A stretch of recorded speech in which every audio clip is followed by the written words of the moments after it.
Venlo at our new location over here at Domani. I hope you will like it. Yeah, a very warm welcome here in Venlo in this beautiful location for the 6th Type 3 camp already. Good morning! Hey!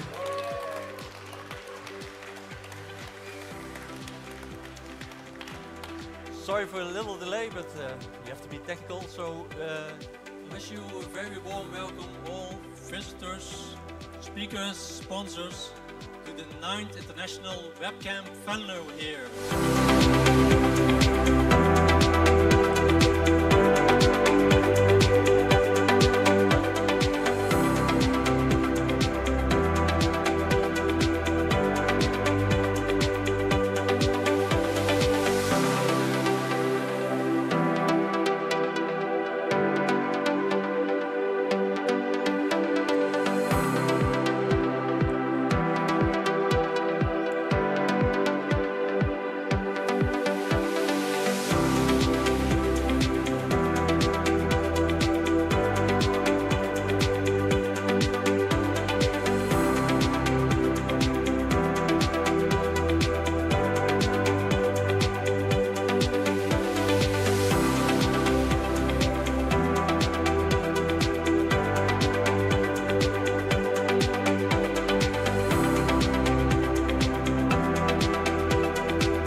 Go out there, talk to people, connect, be kind, and have fun.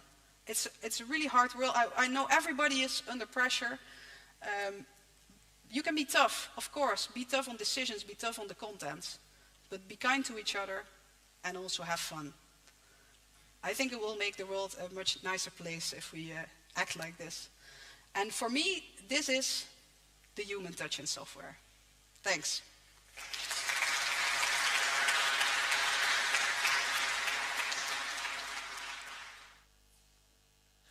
yes, good morning.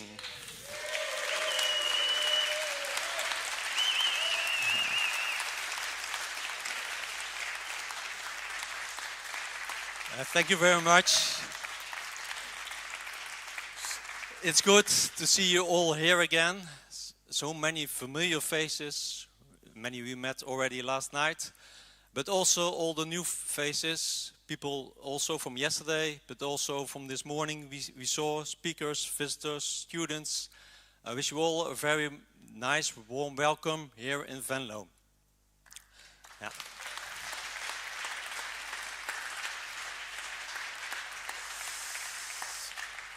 And then, yes, I have to see all the clicks. Yeah, yeah, you've seen it already.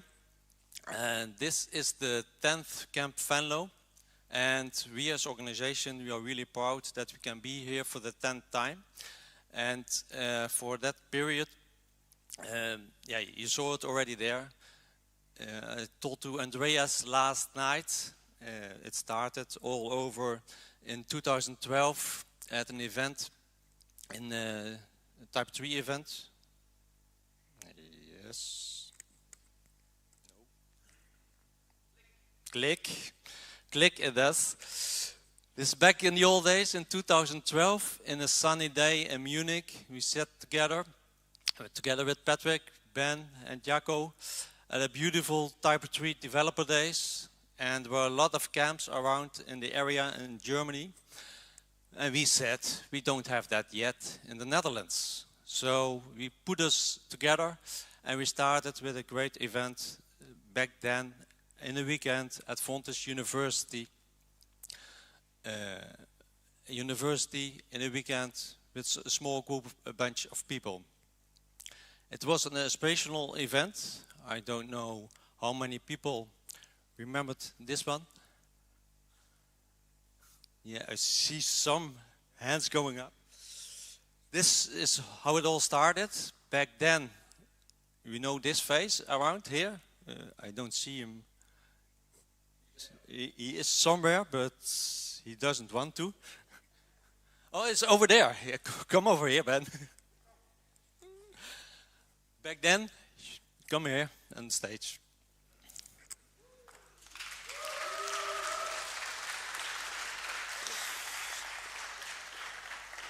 We had a small gimmick, but the gimmick is telling us about all this event, but also where we came from the Type 3 community. It's all about inspiration. And we already said in the video a lot of times, and now, of course, he's not doing it. You have to click it. It's not a clicking morning today. Type 3 Camp Venlo 2013. It's all about inspiring people to share. We are glad to host this camp for the first time in the Netherlands. It's great meeting you live. So that inspiration is still there. And I would like to give this gimmick to the Type 3 ambassador. Yes, thank you very much. And we saw it over here.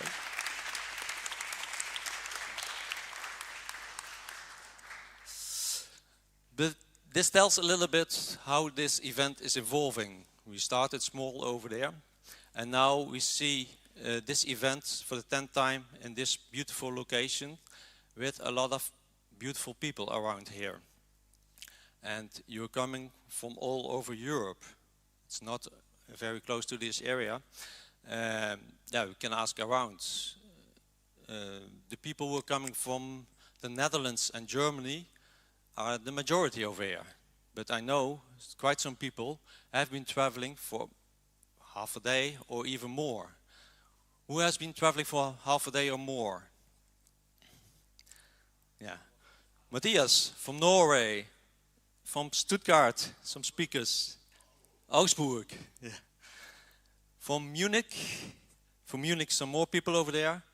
And I know one of the panel discussion members, she's traveling from the UK at the moment. So I'm really proud that how we started at that university in Fontys with a small group of people going to this event with a lot of people from everywhere, but also valid discussions and inspirational discussions all over. Because it's a special day today. It's Valentine's Day. Valentine's Day is something about passion. Passion for your person at home, who you love. But passion is also what I see over here, in the people around, but also in the communities.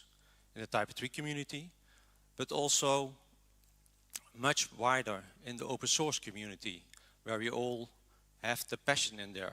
We have the passion with the developers, but also the passion with all other people around, with the marketing committee or people like the ambassadors, but also the connection between the communities.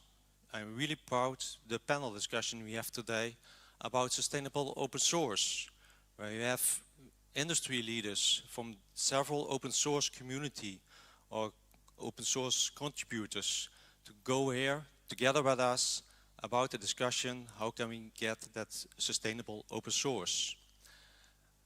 And it's all about inspiring people to share, and what you saw last year in the speech of Carlijn is about courage, curiosity, and the connection. And I hope we can get that all together. And of course, what was said already many times, it's the 10th time. And the 10th time, we cannot pass that very easy. So we want to make it a little bit special. So for tonight, we will have a little bit party. And it's about to click. No click. Click. Yeah. So we have a little bit surprise for you. After dinner tonight, we will have a DJ who can entertain us, and so that we really can celebrate this 10th Camp Venlo. So thank you for that.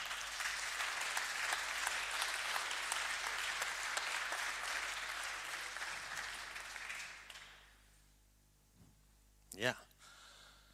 But this event would not be possible with a lot of people. And special people I would like to thank very much, because to have this event here, yeah, I see already somebody looking. I would like to have the people here around who made this event possible. So, please click. Click. The click is there. Please come here, Ben, Kai. Anna is unfortunately not here today. Mirna, where is she? Yeah, please come over there. And Patrick over there. Please a big applause to our charming assistant, already there for the first time, 10 times now. Thank you very much, Patrick. Okay, thank you. Bye-bye. Kai, thank you very much here. I know it's a challenging time for you, but really thank you very much for all your support, what you have, and the valuable discussions, and all the hard work you did for it. Thank you very much.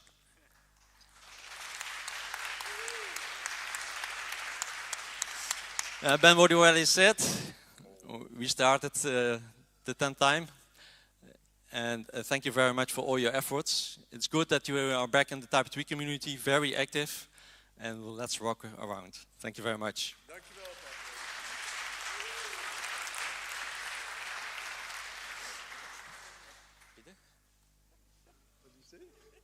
Okay.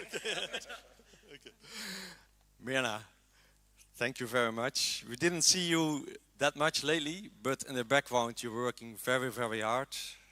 She made the introduction video. Thank you very much for that, and all the social work.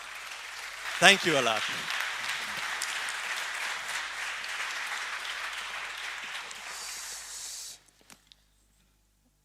Yeah, now I have the microphone. Yeah, but like Edward said, this is the 10th time, and I was like, okay, I need to do something for Edward. Although I don't know, like having a little gift for him, although I don't know what he drinks, what he eats, what he does actually. We meet each other every year, and I don't know if he likes beer. He gives beer away to speakers and stuff like that. We did that in the past years, but I don't know if he drinks beer. And I was like, yeah, maybe it should be related to a hobby of mine. And I like Scotland, so you know where this is going. And it's the 10th time. And people who know Scotland and drinks coming from Scotland know that something is in barrels, wooden barrels, for quite some time. So I have a bottle of something here which is 10 years has been in the barrel. I hope you drink whiskey. And I want to thank you very, very, very much for all the stuff you did in the last 10 years. And yeah. Thank you very much, Patrick. It was a big surprise. And you get this one as well, of course. Thank you. Thank you very much. It was nice working with you. Yeah. Thank you. But we have some more people we would like to thank. One guy is standing over there, traveling all the way from France each year and making real nice pictures for us. Thank you, Jonathan. Please come up.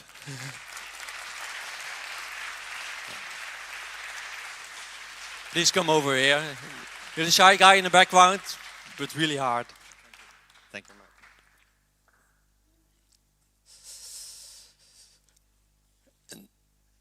Click.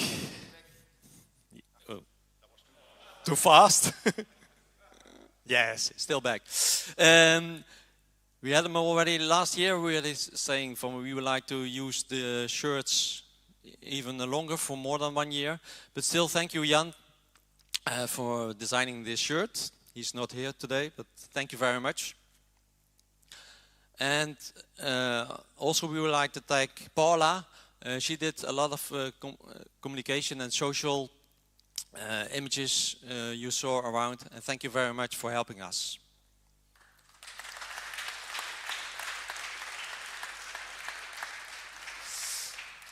Thank you. I haven't seen him yet, but he was here yesterday, Tom. But he was already not feeling really good. But thank you, Tom, and all the certification team for all your good work, great work, and voluntary work for the certification and education. Thank you very much.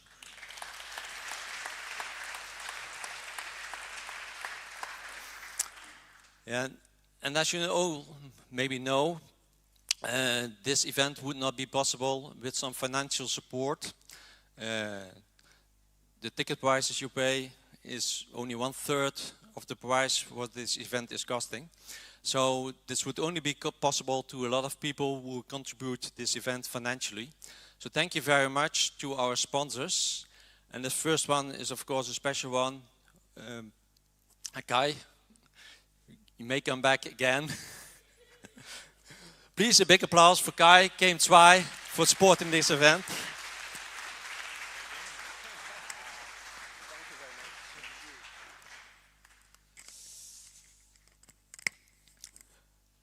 Also, the next one is also a little bit with Camp Venlo is part of it as well.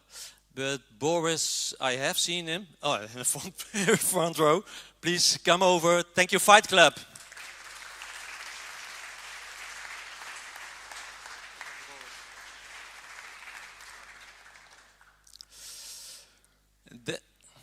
And then we also have Click. Yes, it does work. Ronnie, mostly sitting in the back. Yeah, like all. Thank you, MacSurf. And as you're here, yeah, maybe you want to tell a little bit yourself. Yes, this job was for Rini suggested, but he told me he doesn't want to say anything. But I thought I could come away with just let Edward tell the story. But today we're launching a new version of Yoast with a lot of additional new features. Also some deep technical improvements and also a lot of enhancements. So this will be released today. So please enjoy this version of Yoast SEO.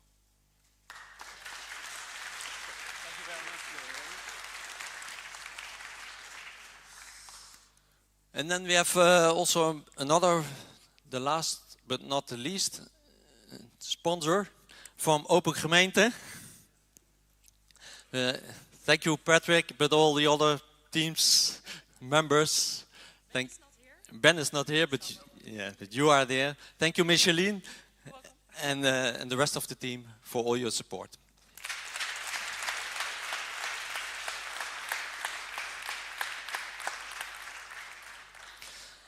Those are all the premium sponsors, but we this year, and also thank you Kai for a lot of work, we have a lot of value sponsors, and I would like to have them all together over here on stage. So please, thank you very much. No Blah Blah, Eike T3 AI, I haven't seen someone yet. Michiel Roos, Daniel Zietman from Codepex was unfortunately ill, but thank you very much. Jens from Pluswerk, from Schafraad, somebody is going as well. And you want to stand up, Louisa from Type 3 GmbH? So you are supporting this camp as well.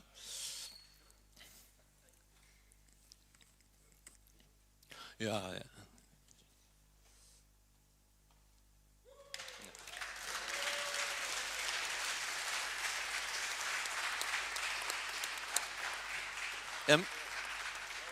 Yeah, this is something special I need to say about this. This is Michiel and this is Howard from No Blah Blah. Howard, you all know, because he has been here before 6 years ago or something like that. Yeah, we know each other both a long time ago from TEDx Venlo. And No Blah Blah is helping us, sponsoring us the event this year with coaching, helping of the speakers. Me personal, but also some other speakers were coached by those brilliant guys, and one brilliant woman, Sofia, but she is in Spain, in Malaga. So thank you very much for your support and to make this event really better. Thank you. Thank you. Thank you, Howard. Yes, Jens, we know each other not that long, but we met at a beautiful location at Camp Zurich last year, and we had a wonderful discussion. And thank you very much for your contribution over here. And I wish you also good luck with the board elections, and we'll see for there. Thank you very much. Thank you.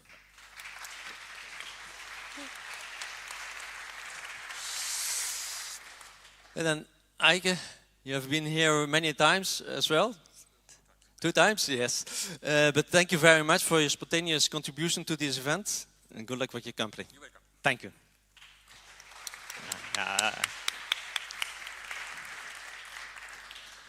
Yes, Leon, we only met yesterday. Last year also. Yeah, sorry for that. And last year. But yesterday we had a small discussion. Yeah, in the name of Shafrat, thank you very much for the contribution of this event. Yeah, thank you too. Yeah, thank you.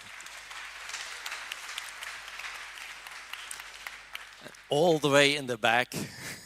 She's standing here, but please come over here. Yeah. I feel like I'm being used. You're being used by whom? Just once more look at the female quota. Just like let's bring her on stage with the females. Okay, I didn't look at that part, but you do. Yeah, but let's work together on that part as well. But Louisa, you're working really hard, all in the background, mostly, but also in the foreground. You were helping us last year at this event. I want to thank you for all your work and being here. Thank you very much.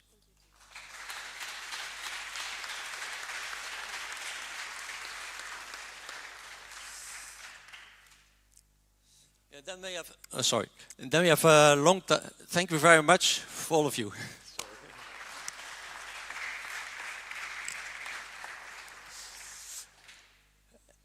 Then we have our friends, supporters from Wind, from Friesland. Unfortunately for them, it was a little bit far away, but they are long-term supporter of this event. Thank you very much. And click. Yes.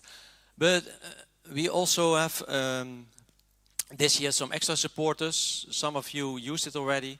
So in the tickets, there were some extra supporter tickets in there, and many of you used them. And thank you very much, you all, for the support of this event to make it possible.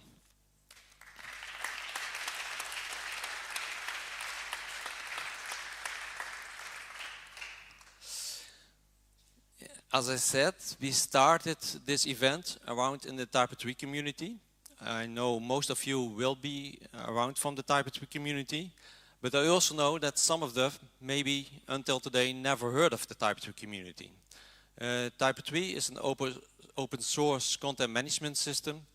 There's a lot of passion about it. If you want to know more about Type 3, please come back to me, Patrick, but of course to our Type 3 ambassador, Matthias, or Louisa, or Boris from the Type 3 board. Please come to us, and if you want some information, and we are happy to share that information with you. And yeah, as we are here right now, we like to give you some inspiration, but also some dates about other Type 3 events, like this one. We have the camp in a few weeks in March in Mitteldeutschland. Of course, important for the Type 3, you already mentioned it. We have the yearly association meeting in Düsseldorf. We would like to invite you for that.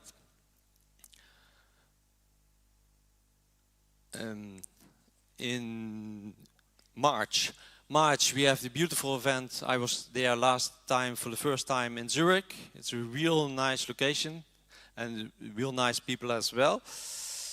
We have awesome location, and also an English version of the Type 3 camp in Vienna. Click. Then in June we have the Type 3 camp in Hamburg. And in the holidays in August we have the Type 3 Developer Days in Karlsruhe. And then we have in September the camp in Munich. And then in October we have the camp in Berlin. And then the last one, but not the least one, from our friends in the Rhine-Ruhr area. Many of you are here and also supporting us for a long time. Thank you very much. And looking forward to see you there in November. Thank you, people over there. Ingo, really should go there. We have seen, if you have visited all those events, since last year we also have an award for these events. So you will get an email about it as well. But please, if you would like to vote for the best camp in the Type 3 universe, you can do it over here or by email. And of course, we hope that next year at the Type 3 click. At the Type 3 conference in Düsseldorf, there will be an award gala, and the best award for the best Type 3 camp will be chosen. So please vote for that. And of course, please be part of the Type 3 conference in Düsseldorf.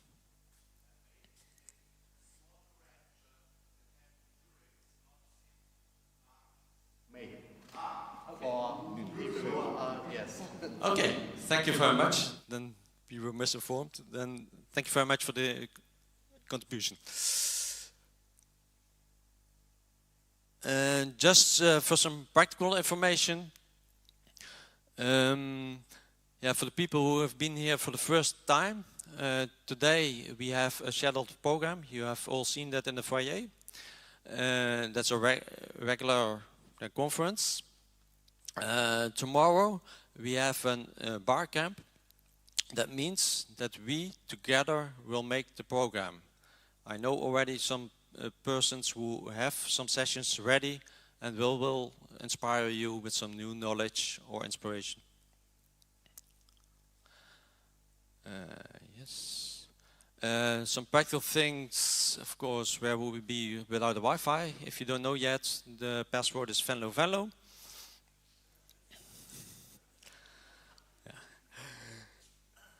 And we are all also on social media, and yeah, maybe you know we are live on YouTube, so we can always see each other and go back. You can share some practical information. Will mainly be for tomorrow for the sessions. They can share on the notes. Yeah, of course we have to do with the GDPR. What I said, we are live on YouTube, and Jonathan will make pictures. If you don't want to be on socials, please let us know, and that we can take care of that part. And smile, yeah, of course. Yes. As said, this is the nice program. On the program on the left and the middle side will be practical in this room, beautiful location. The sessions on the right side, as many of you know, will be in the special location in the back. They call it the wedding chapel, so maybe it's Valentine's Day, somebody gets inspiration, but you can have some sessions and information in there as well. But we can do everything. So it's really nice. Yeah, and what I said, I'm really proud that we have this discussion at the end of today with some industry leaders in several open source communities. So thank you already very much for the people involved in there. Yeah, and thank you very much already for all the speakers. A big applause for them for being here, traveling a long time, and making a great presentation and connect to you.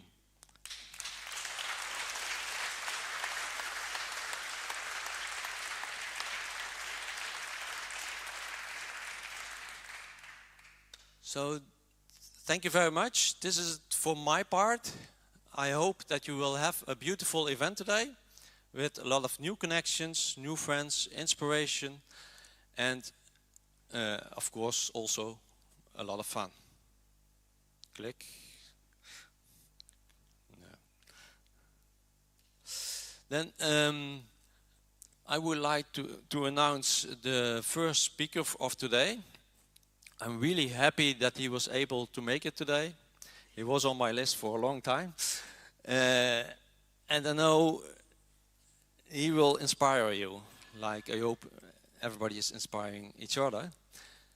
But in this world, we are always working around and thinking, oh, we have to do it right, we have to do it right. But we are so hard working, doing things right, that we forget sometimes it's great to fail for something. And what that means for you, there's nobody else who can explain that much better. Paul Iske, thank you.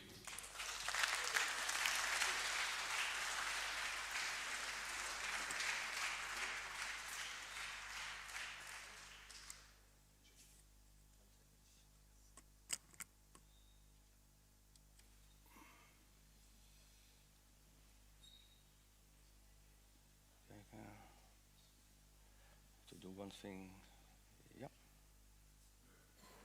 Okay, very good. Well, thank you very much, and the good news is I have my own clicker.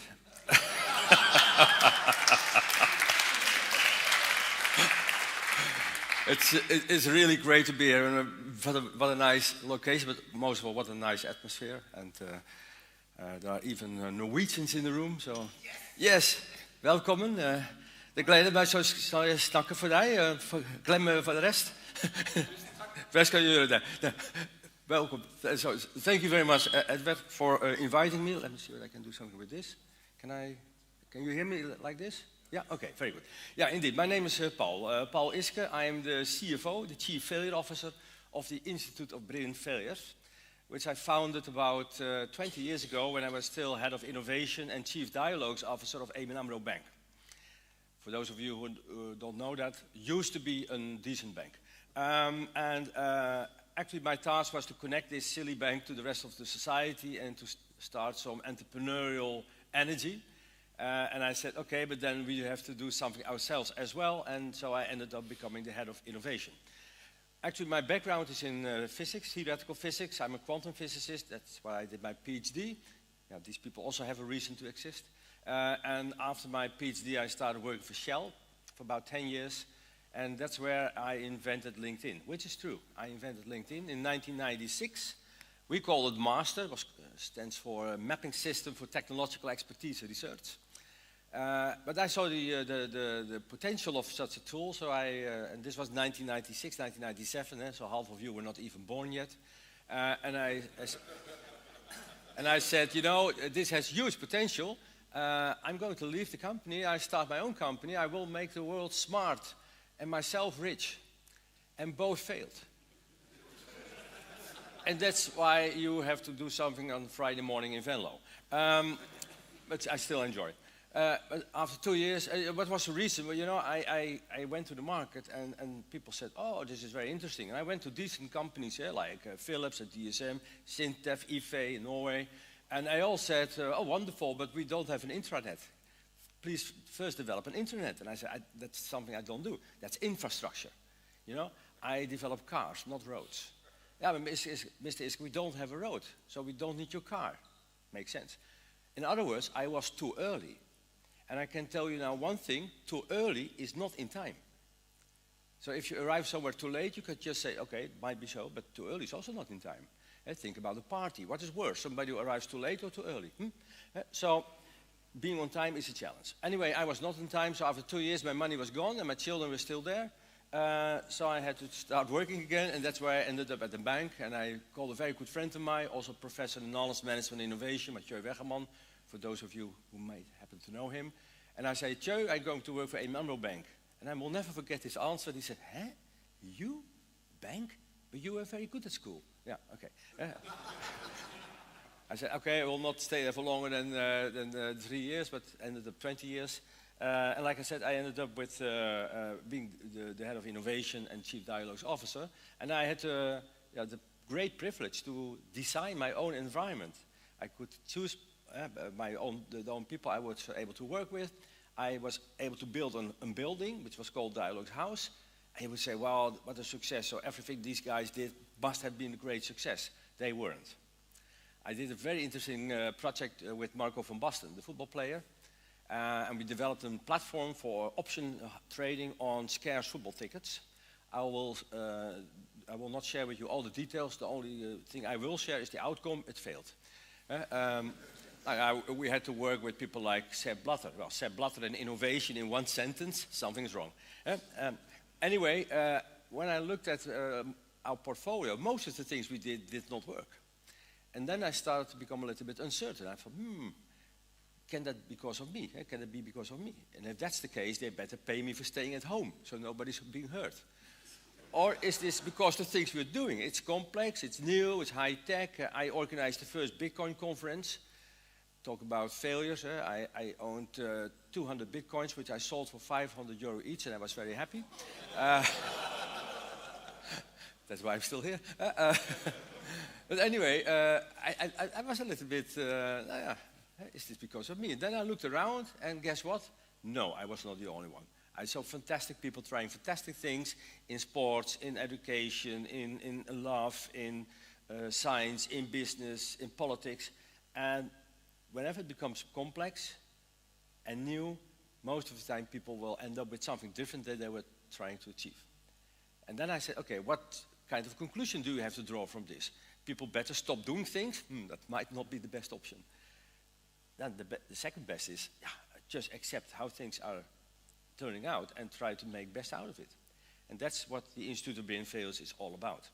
So I have a very concise agenda for today. I only had 45 minutes, so I have two things on the agenda. The first thing is, what is that, a brilliant failure, and why should we care about it? Yeah, my clicker works. And the second one is, very often when things don't work out, people say, if something goes wrong, if you make a mistake, oh, we can learn from it, which is true. But then, who tells you how to do that? Nobody. And I designed a methodology that can help you to learn from things that fail. And that's my second part on the agenda. We will discuss how we can learn from failure. Now, that is my agenda, and I would like to start immediately, otherwise we'll lose too much time. And I will start with a complete different story. Actually, about almost 3 years ago now, I was visiting the island of Tenerife together with my family, including my daughter Miriam. Miriam was 24 at those days, and my Miriam, she has a deformation at the right hand. And such a thing is called a telephone. And she used this the whole day. And she makes pictures everywhere, and they post them on Snapchat, Facebook, TikTok, Insta. Don't say Instagram, because then you show that you have my age. But anyway, on the Thursday, she was not doing this so often. And I saw there was a lot of pleasure, of course. And at the end of the day, I made her a compliment, I thought. And I said, well, Miriam, good for you. Huh? And so all these pictures today, not the whole day, this beep telephone. And she said, no, of course not. Didn't you see the weather? I said, the weather? No, the weather was not so nice. Not so nice? What are you talking about? It was raining, man. Okay. But it's an iPhone, it's certified. It can deal with water. Yeah, but Daddy, what am I supposed to do with those pictures? I'm at Tenerife. And do you really think I'm going to post pictures that I'm at Tenerife and it is raining? Do you see my hair? No way. I will use the pictures of yesterday. I said, oh, but didn't you like it today? Yeah, we did some jet skiing, we did mini golf. Okay, I won. Chinese restaurant. I said, forget about it. Okay. And then I started wondering what's happening here. And then I went to the internet. And I was looking at websites of companies, of cities. Some of you may know the city of Dordrecht, which is somewhere in the west of the Netherlands. And I had to give a presentation for the municipality of Dordrecht. And I thought, oh, you know what, let's look at their website, the official website of the municipality of Dordrecht. Well, if any one of you has the intention to move within or to the Netherlands, go to Dordrecht. It's always nice weather over there. Every picture, I looked at this website, the sun is shining. And I checked that, and when I looked at many websites, and I looked at pictures that have been taken outdoor, and guess what? You will see structurally 40% less clouds than the weather apps have predicted. At the internet, it's always nice weather. And then I thought, okay, what's happening here? Because it seems that people leave out things that they don't highlight, they don't discuss, they try to forget. And that's a waste, because people have done things, have worked, have seen things, and they just erase it. And that's, like I said, it's a waste. But most of all, I think it's disturbing, because it looks like that people believe that if they would tell the true story, who you really are, what your work really is about, how the city really looks like, you cannot get away with that. You're not good enough. You will not be respected. You will not be an influencer. And I think that's fundamentally wrong. People should be able to show what they really do, who they really are, and where they really live, because that's where we can benefit most from each other. Also applies to a community like yours. So I think we should really stop pretending that we are somebody else. We should stop pretending that what we do is different than what we really did. And I want to stop this immediately. So I also brought a QR code for you. And I invite you to scan it, or if that doesn't work in the back of the room, you can also go to the Mentimeter. We're going to use Mentimeter, menti.com, and the code today is 29300216. And if you use any of these two channels, you will end up with a page with a question, and the question reads, describe in maximum 3 words your most recent failure. And that can be something of tomorrow, no, not tomorrow, this morning, yesterday, a couple of days ago, a couple of weeks ago, something very big, something very small, part of something big, at home, at work, sports, holidays, I don't care, whatever it is. Just tell us a little bit about what you tried to do, and in 3 words, what went wrong. So what went wrong? What was your failure? In maximum 3 words. And then we will see, I hope that everyone has been able to go there via the QR code or the... Now let's see what comes in. What did I do wrong? A misconfiguration of the firewall, I spent too much money, left the car light on, trusted a friend, I was sacked, learning Dutch. Wow. I got late, the perfection, unprepared speaking, wrong variable, deleted. Forgot my keys upstairs. I married the wrong person. I lost a customer. Cat door. All these things come in. And well, probably the most sad one I saw last week, and it was somebody said, I gained weight while I was losing weight. Okay, can happen. And I was at Iceland, and there the first 2, but here's also somebody who says something about the relationship.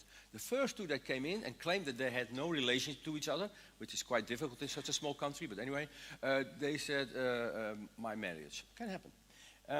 But now, you know, I traveled all the way from a little bit above Amsterdam to this place this morning, and I was talking to Edward, and he was promising a fantastic audience. So I was really highly energized in my car, and I was looking forward to see you. And now guess what? It's just a bunch of losers. What a disappointment. That could be one way of thinking. And you would look around, we come here together, and this is the type of 3 community. Now, I don't know. That's what could be one way of thinking. The other way of thinking could be, you know, Paul, what are you talking about? If we're busy the whole day, sometimes something goes wrong. And don't tell me that I should feel inferior about this, or I should try to hide myself. And you're so right. Of course, this is normal, this happens. And we accept that. We accept it from ourselves, we accept it from each other. And very correctly so. But usually what I see on this slide, things that go wrong, are by far not as complicated or complex as the things that people do during their work.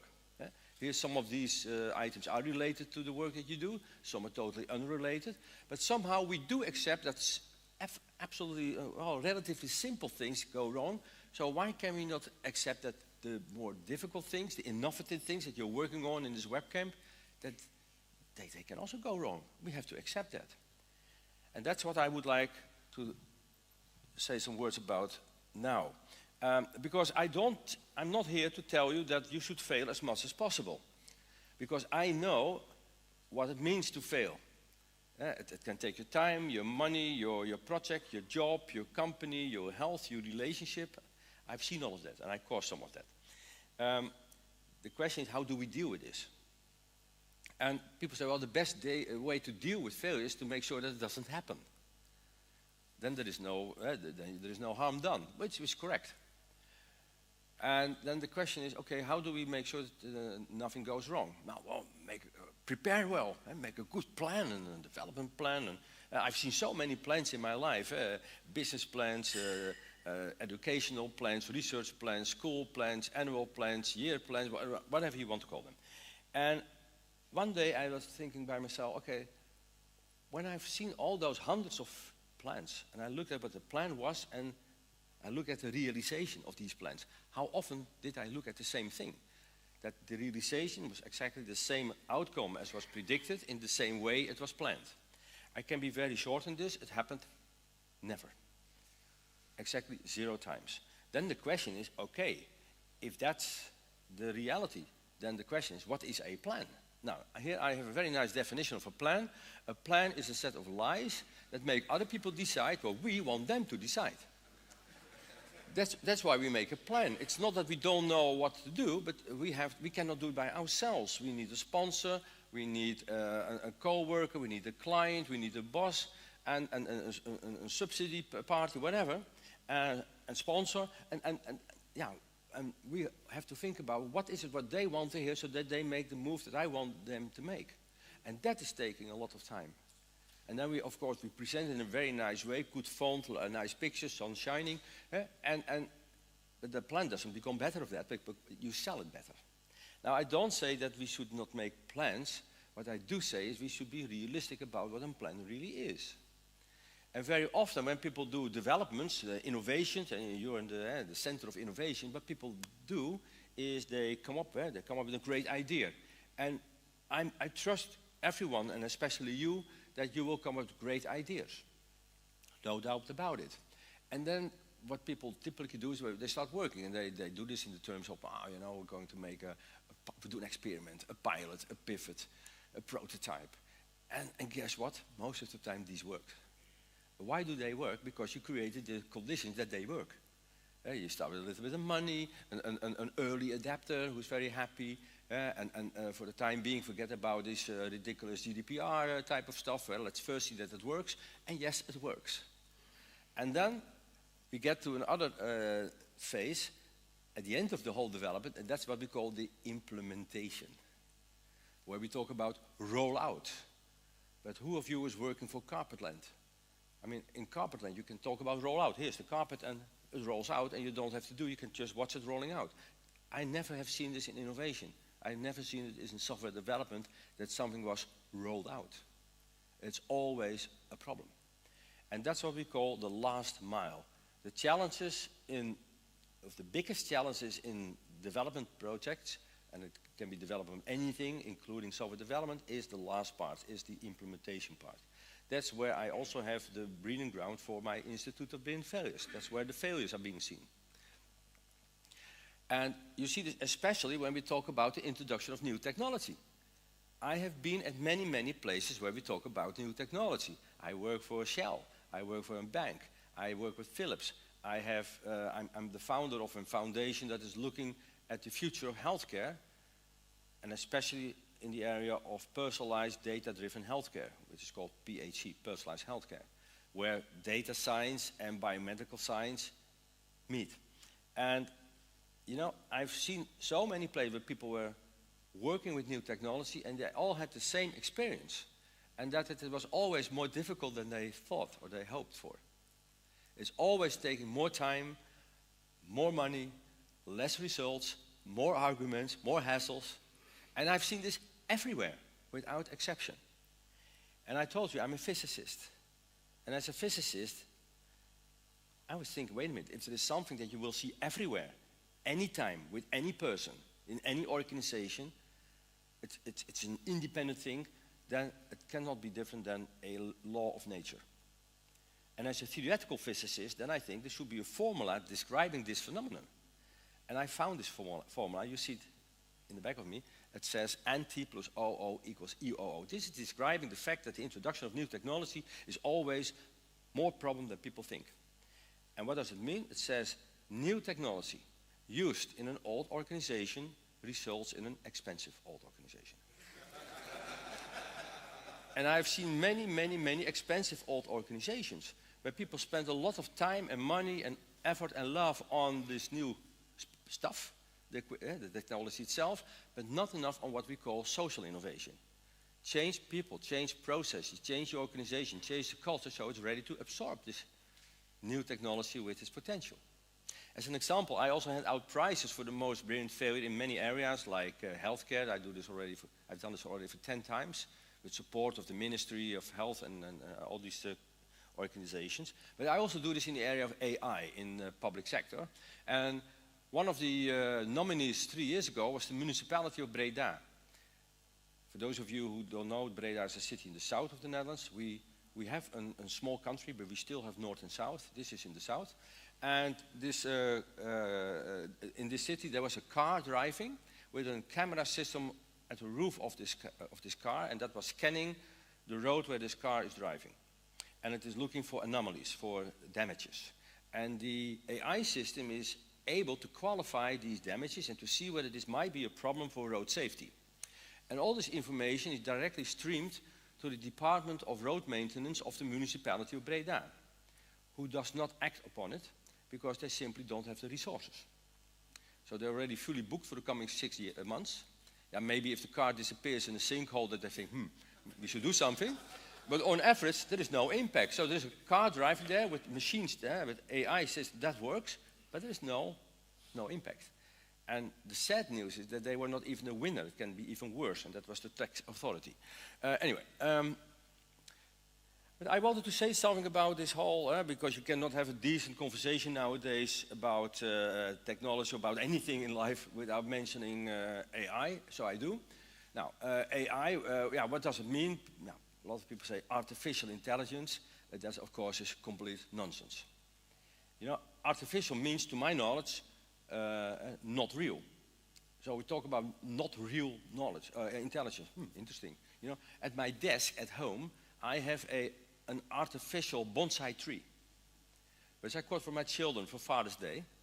They bought it on a Kickstarter, and there was a note attached to it, and it said, "Daddy, this one will not die." Referring to its biological predecessor that was not capable of dealing with the climatological conditions at my desk. But this plant is fantastic. I didn't water it for already 2 years, and it is still as beautiful as when I got it. It didn't grow, but it was anyway, not the intention anyway. And it is replacing the real thing. You know? So artificial intelligence, what is it supposed to replace? My intelligence? Now you already find out that's a good idea, but your intelligence maybe not. So if you still want to use this term AI, it's there, use it as additional intelligence. And I think, and I will tell you a little bit more why I talk about intelligence, but let's first finish this one. Because if you say additional intelligence, it supposes that it suggests that there are multiple forms of intelligence, which is true. We have a different form of intelligence. Somebody told me lately, if you think about AI, you can say, well, it knows everything but doesn't understand anything. It knows everything about love, but it has never been in love. That's the difference. And I was looking for an illustration of this difference, and I found one. And it's a piece of art that has been designed by a Swiss artist. It's a very simple form of art, actually. It's 2 concentric circles, and the outer circle is dashed, and the inner side is a solid circle. And what is this? This is a trap for autonomous driving cars. Because you see a car is driving here, and it is using an algorithm that follows all the rules of the traffic, and it says you can cross a line that is dashed, but you cannot cross a line that is solid. And it is still looking at the algorithms, what should I do? If I was there, I would say, my God, I have to give a speech for Edward, so fuck it, I never get the ticket, I will send it to Edward, you know? But this thing is still worrying about what to do. Now you see what a human intelligence, how that can differ and how that can still manipulate also artificial intelligence. So additional intelligence, and so the basic difference what you see here is our ability to be creative. And I do a lot of work on creativity, and people often ask me, what is creativity? And actually creativity is a nice definition. It says it's the ability to perform multi-paradigmatic thinking. What does it mean? It means that you are able to look at a problem from different perspectives. And if you walk around the problem, you see a new perspective, you can get to new ideas and to new solutions. Now the question is, how can you measure, how can you develop this ability to do multi-paradigmatic thinking? And actually there are two very basic human processes connected to this. And the first one is ask questions. What do you think about it? Why do it always like that? What would happen if you do that? What could we do together? And if you get the answers, then you see things that you didn't see before, and it helps you to come up with new solutions, new ideas. Ask questions, that's number one. The second one is new combinations. From elementary building blocks, you can create very complex and new structures. Think about Lego, and I know it because my son is a Lego collector. He has all the artifacts from the Pirates of the Caribbean, including the very, very expensive Black Pearl. He has a 3 meters large Empire Star Destroyer, and I have to see where I fit this in my home. But anyway, you start to appreciate that from these very simple building blocks you can now. So you have to make new combinations. So what is a process where new combinations are being made? That is humor. Why do people laugh? When do people laugh? That happens when you get new information in, and it is new, otherwise you would have been laughing before. And why do you laugh? Because you didn't see it coming. Why not? Because it's illogical, it's impossible, it's an exaggeration, it's inappropriate, it depends on your sense of humor, and then you start laughing. Now, take these two things, the number of times you ask a question during a day and multiply it with the number of times you laugh during a day, you get a phenomenon, and that's called creativity index. Questions times laughing. And people interested in this phenomenon, for instance, NASA is doing research on this. Why NASA? Well, they also have to apply improvising problem solving. Yeah, you send people for 8 days to the station, and half a year later they're still there. And now you have to improvise. And they said, how can we measure our ability to improvise? And they used this creativity index, questions times laughing, and a study they did is how does this thing develop as a function of age? And that's what you see behind me now. And you see that this thing has a score of 98 for 4-year-old children, and it goes all the way down to reduces to only 2 for 44-year-old people. And we call this the state of terminal seriousness. You have become terminal serious. Now, if there's anything that won't help you during these days here in Venlo or later, is when you become terminal serious. You will not develop anything new. So ask questions and make this new connection and laugh. A couple of things. At the end, this thing goes up very steeply. It goes up again, that's the retirement. And in the beginning, it goes down very steeply. How is that possible? What's happening in the beginning? Why does it go down so steeply in the beginning? School. Yeah. Schools kill creativity. My wife is a school teacher. So sometimes I tell her, well, I made money today with repairing what you destroyed. And it's Valentine's Day, okay. But it's true. A couple of things here. The middle number, this is the number of times people ask a question during a day, goes from 65 for 4-year-old children, why, to only 6 for 44-year-old people. And the last number is the number of times people laugh during a day, and it goes from 113 for children to 11 for adults. And indeed, recent English research has shown that adult people on average laugh about 11 times a day. And then you should be happy it was not German research.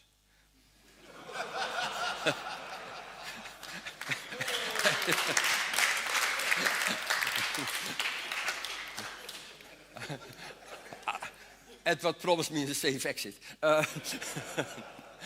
So the question is, if you want to make this whole gathering a success, meet, ask questions, and have fun. Now, and what I try to do is also to look at phenomenon from a different perspective, including failure.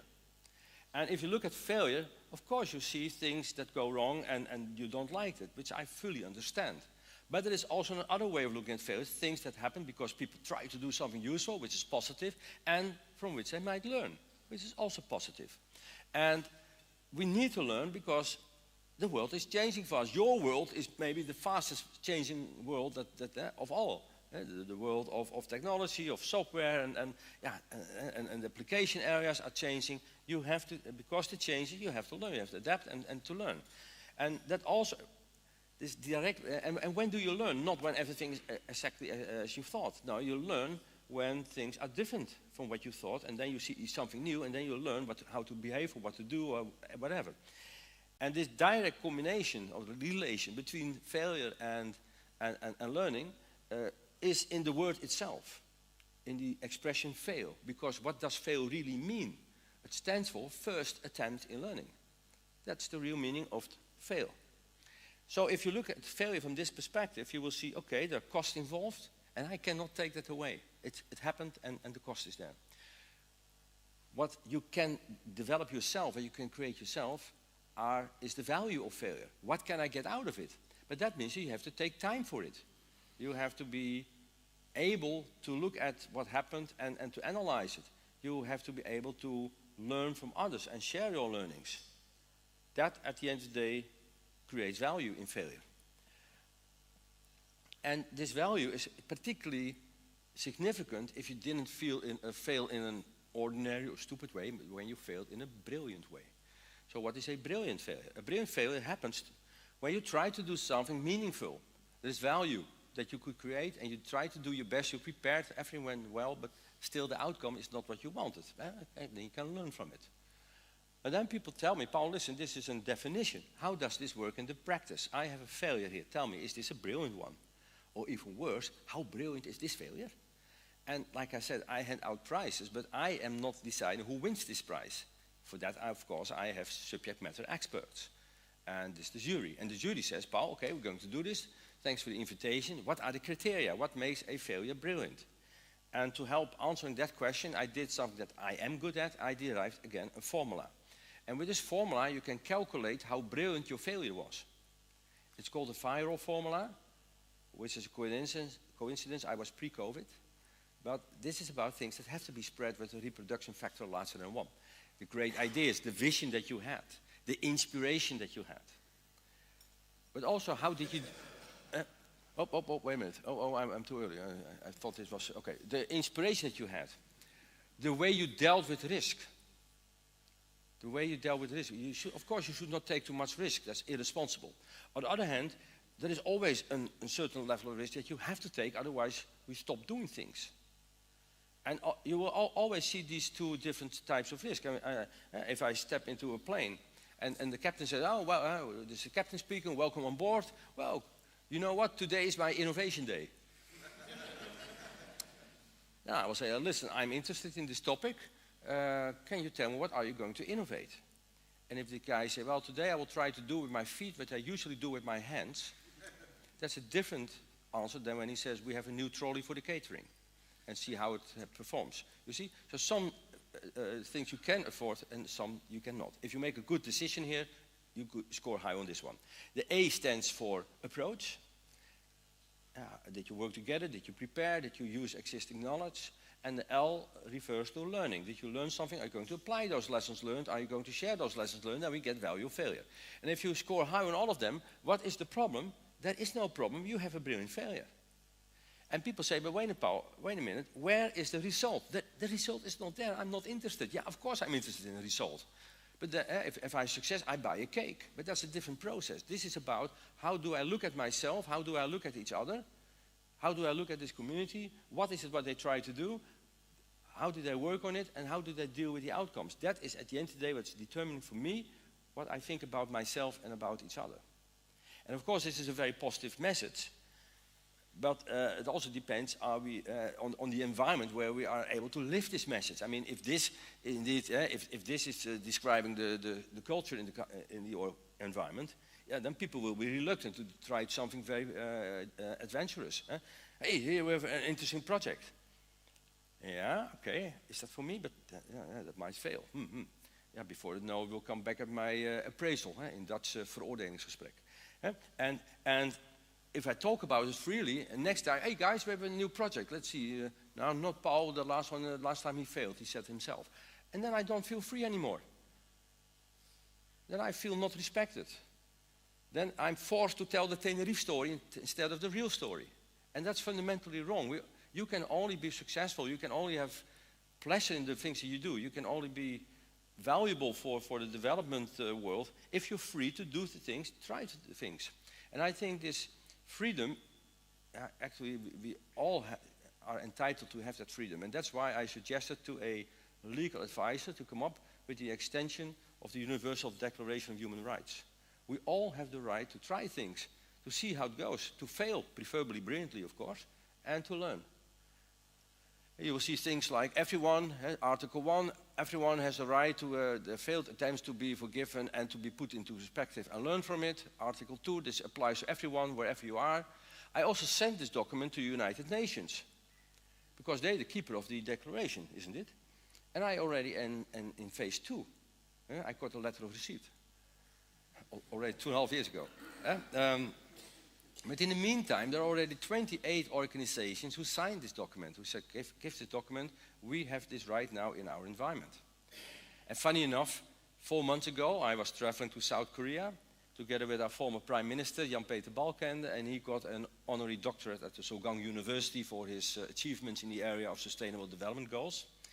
And I was responsible for him getting that doctorate because I do a lot of work there in South Korea. And Jan-Peter said, you know, Paul, we have my ceremony where I get this doctorate, but I have a special guest, and you should meet that special guest, and he also is interested in your work. And that was Ban Ki-moon, the former Secretary General of the United Nations. I gave him my book and this declaration, and he promised me that he would deliver this message to the right place at the United Nations. So maybe next year I have another story. You never know.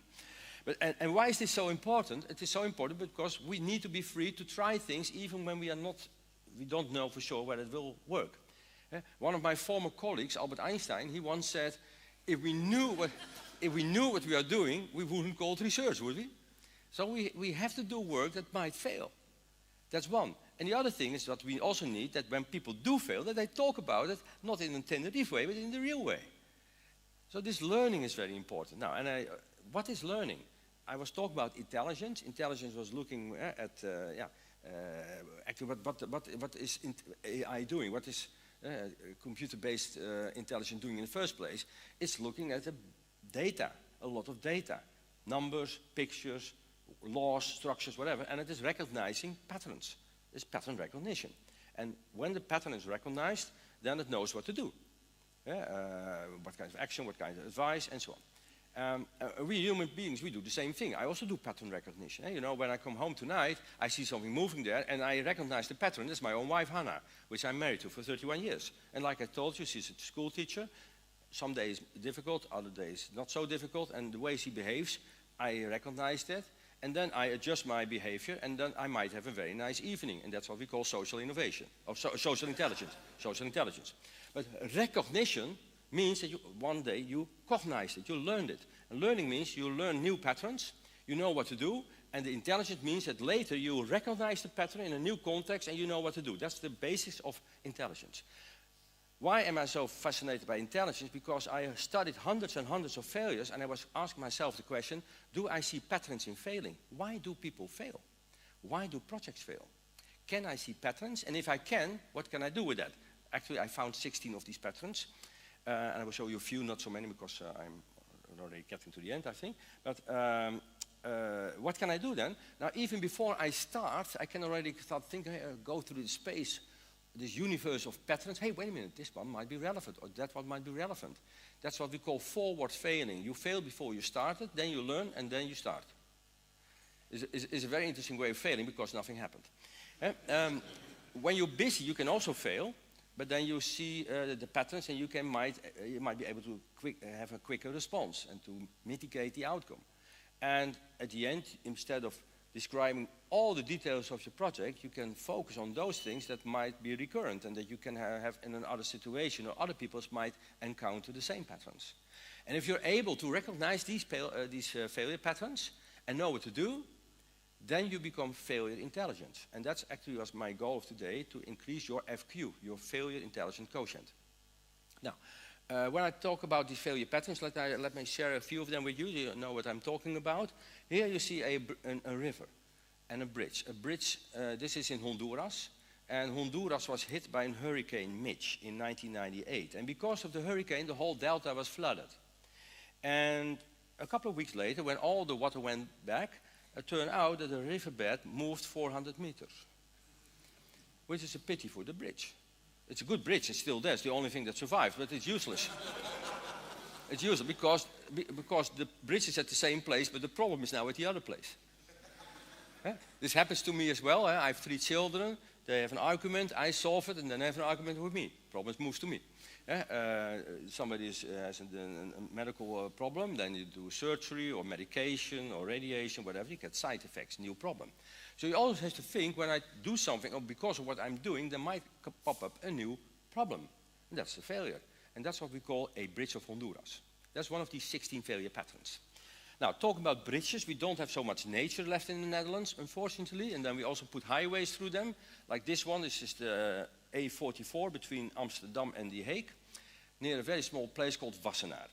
There's still trees there because a lot of rich people live in Wassenaar and they want to live in nature. But in these trees we also will find animals, in particular squirrels. And the squirrels live at the other side of the road, but they also live at this side of the road, and they want to meet and to mate. And then they have to cross this very dangerous road. And we feel pity for them. Splash! We don't want that. And I always explain to foreigners who have to know 2 things about Dutch culture. First, if we feel pity, we take action. 2, if we take action, we start building bridges. And in this case, a bridge for squirrels. 144,000 euro. In the middle is a webcam registering all these happy animals that are running around. And after 2 years, exactly 1 squirrel. And everyone said, what kind of idiot project is this? All the money, tax money, and I came with my viral formula. I said, pretty brilliant. But why do I show that to you? As far as I know, you're not in the squirrel bridge construction industry. But here you see the failure pattern I see most of all, especially also in the area that you're working in, developing new tools, systems, supporting all kinds of application areas. And this is what is happening when people decide, create, build things for others without involving them. And it can be a new law, a new system, new functionality, a new building, whatever. And the receiving end says, what is this? Well, that is for you. Huh? No, I don't think so. I don't like it. That's impossible. We tested it, I worked hard for it. Yeah, you did, but I was not involved. Nobody asked the squirrel whether it was interested in a bridge. And you have to be careful there. Sometimes we have user groups, but these are always advanced users. And if they like it, there's nothing that tells you that the bigger group will also enjoy it. This is what we call the empty seat at the table. Now, talking about failures, this is our former Prime Minister, Mark Rutte. I will not say that he's a failure. He has a nice job now. Nice job. But this is a story that happened very shortly after the outbreak of COVID. And he was addressing the whole population. And he said, listen, this is a very dangerous situation. It's a virus. You can infect each other. It hops from person to person. It's not an Olympic virus. It doesn't jump further than 2 meters. So stay away from each other and certainly don't touch each other. Vanaf dit moment stoppen we met handen schudden. Dus u kunt voet zoenen, u kunt elleboog stoten, wat u ook wilt. Ik zie op scholen allerlei prachtige varianten op het handen schudden al ontstaan. Maar wij stoppen vanaf vandaag met handen schudden. Oh, sorry, dat mag niet meer. Sorry. Nee, over. Ik doe er nog wel. Zo, ja. Nou, deze klap. Dat mag dus niet meer. Now, something went wrong here, obviously. And what went wrong? Well, this guy was doing this for 14 years, and he had many meetings a day, and he was completely conditioned, and every time when he finishes a meeting, he was shaking hands. And this was a natural behavior, was completely engraved in his brain, and neuroscientists will tell you that this is a state of lowest energy. It will cost you energy if you don't do it. Oh, that's not possible. Oh, don't do it anymore. That takes energy. This is something you also see in organizations, not yours, other organizations, and that's why we call these things protocols, procedures, guidelines, laws, rules, best practices, good practices. This is the way we always have done it, this is the way we should do it, and so on. And this is always based on insights from the past, which are very valuable because that's how we can work, but something that works good in the past is not necessarily the best solution now or in the future. We always have to think, how is it now? And the best metaphor is about rivers that flow to the ocean for millions of years and they carve out a path. And sometimes the path becomes deeper and deeper and you end up with a canyon, which is very beautiful.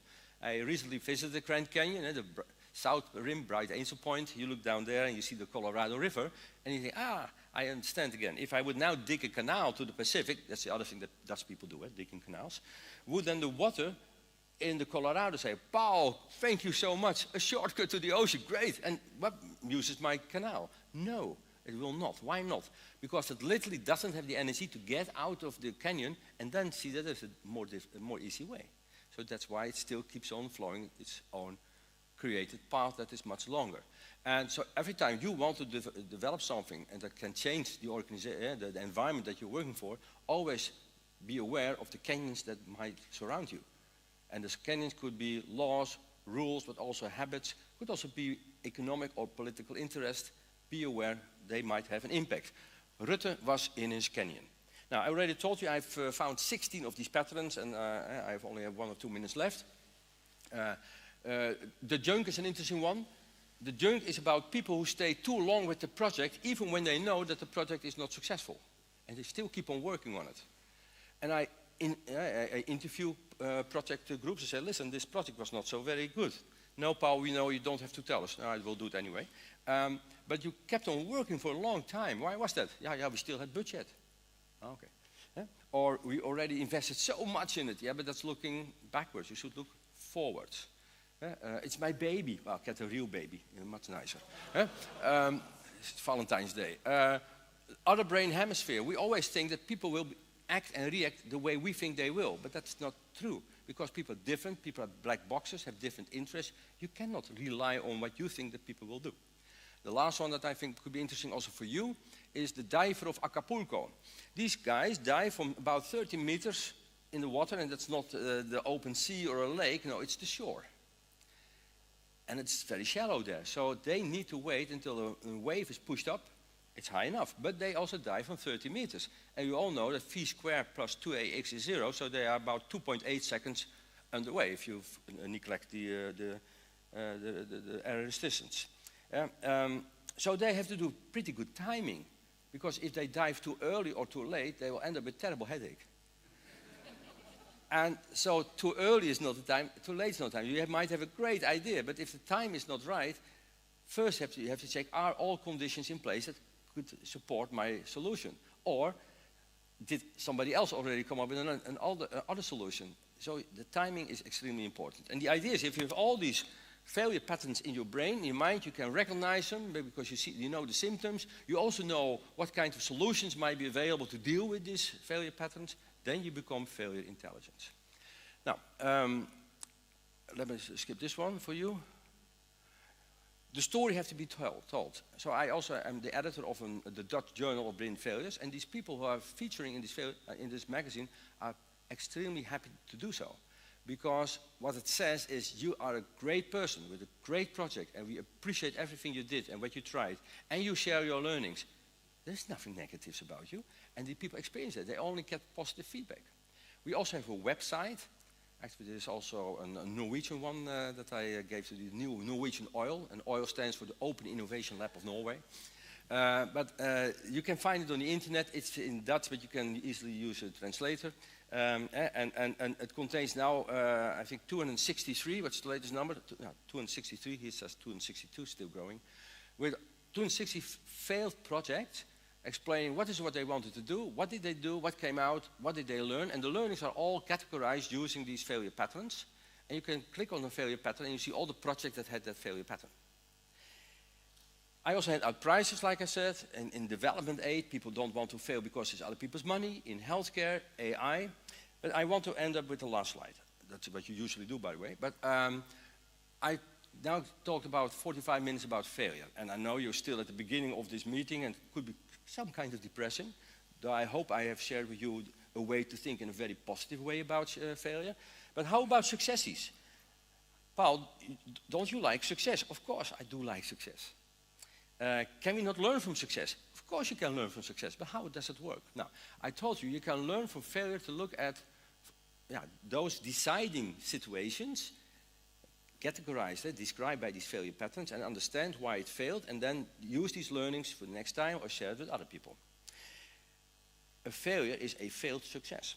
Now, a success, most of the successes also don't come easily, and some, you also came across these difficult moments, but now you did not fail, you were successful. Actually, a success is a failed failure. It could fail, but that failed because it was successful. Yeah? And you understand why at these moments it was not a failure but success, and these are the learnings you pick up now. And now you see three things. First of all, that a failure and a success are pretty similar. It's a mirror. Second, what you see is that the learning process is the same. You look at these difficult moments described by these failure patterns, and here you understand why it failed and you can share that. Here it was successful, you failed to fail, and you can describe it as well. But the most important thing that you see, then, if you understand all of that, then it is very strange that we have so much interest and so much appreciation for people who try difficult things, innovative things, and are successful, but we don't have so much interest, we don't appreciate, we don't value the same people looking at the same type of problems who are not successful. So I hope you will be able to have a lot of success. I hope you will help each other to be very successful, but that you also will appreciate each other's brilliant failure. Thank you very much.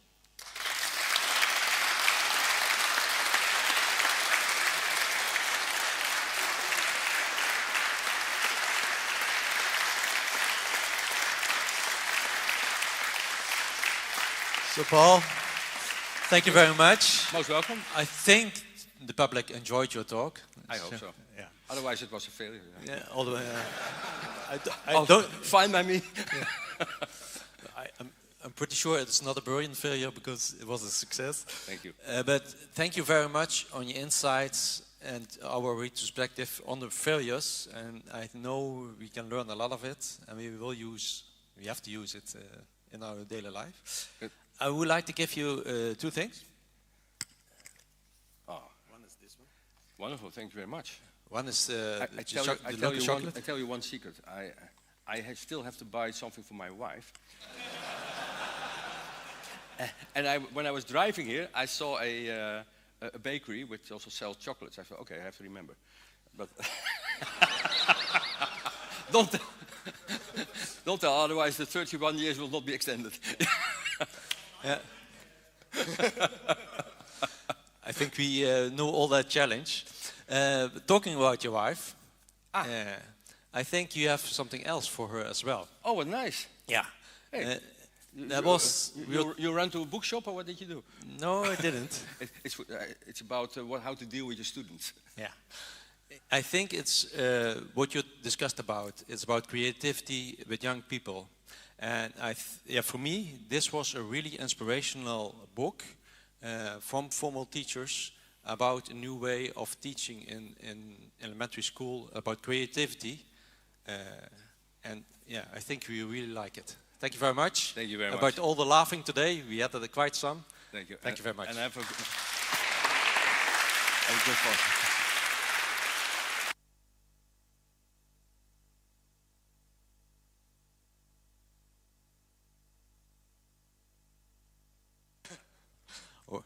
Just a small failure.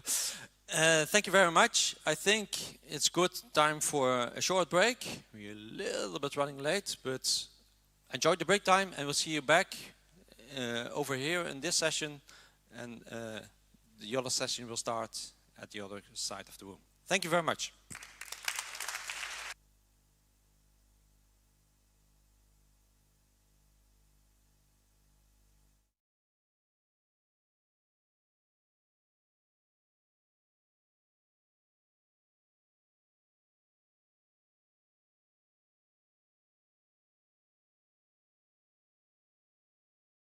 I don't even know because my bike is a bit major. is goed. Ja. Dat is echt goed. Ik had hem al een keer kunnen doen. Oh ja? Ja, geweldig. Ja. Ja, ik vind dat... And it might be that it's in between, but I don't think that's... Ik ga wel. You're leaving now. Maar mijn twee sprekers spreken Na Nina. Ik heb Nina kwart over 2 talks. Ja. Dan een break en dan mijn twee sprekers. Het is afnieuw proberen de foto. Dan laten we nu proberen de foto. Ja. Dus dan moet ik alle gaan vinden. Ja. Zullen wij proberen hier 10 minuten in te zetten?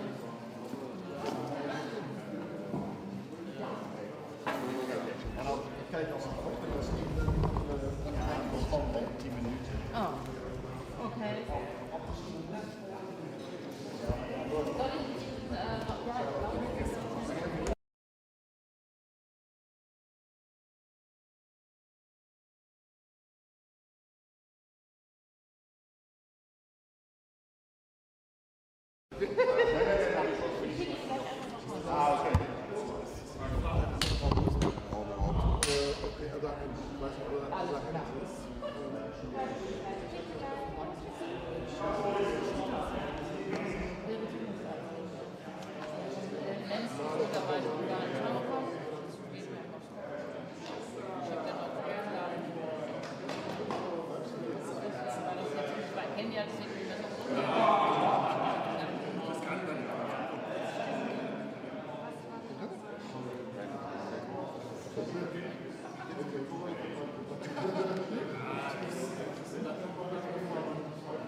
Bleibt ja einfach jetzt stehen. So lange ist das. Ja, eigentlich ist das kleiner, ne, aber nicht rum.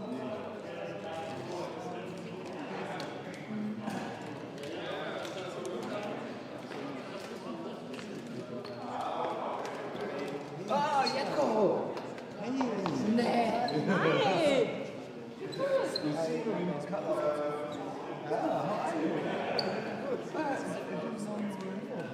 Yeah, of course.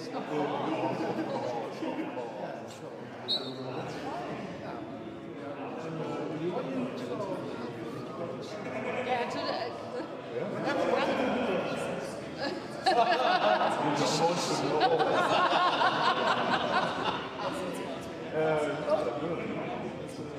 There was a very...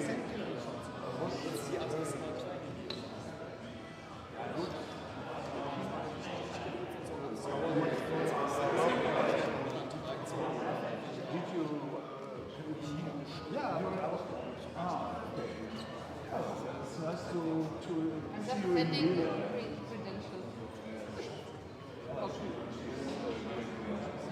Yeah, it's very good for students also.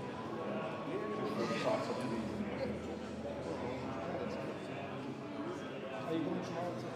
Yes. We work also. Would it be there we could have some drinks together? Of course. And yeah.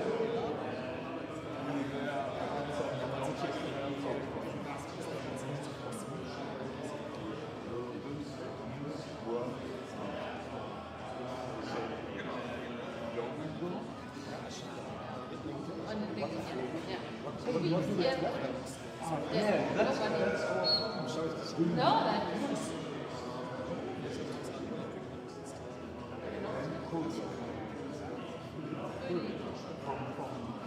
Oh, yeah. and now That's a good programmer, but it's software.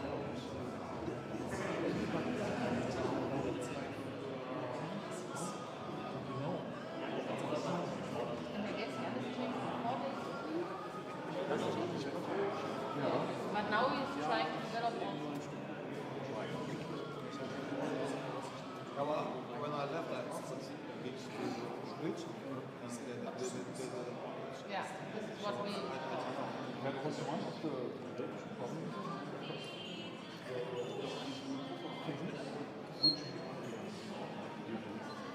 Yeah, it showed up.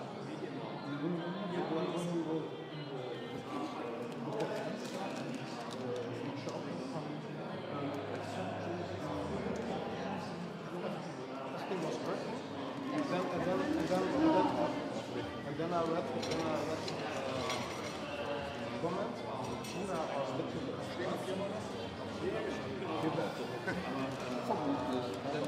what my contract. So I don't know what they meant. Yeah, I think that you didn't document.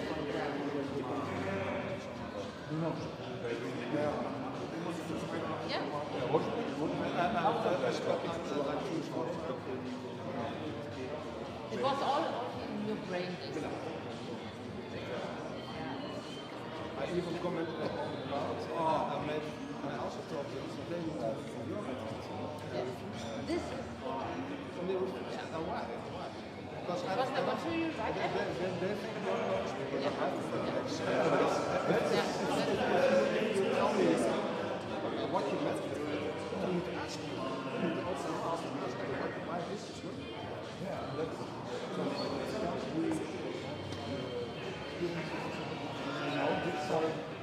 you know,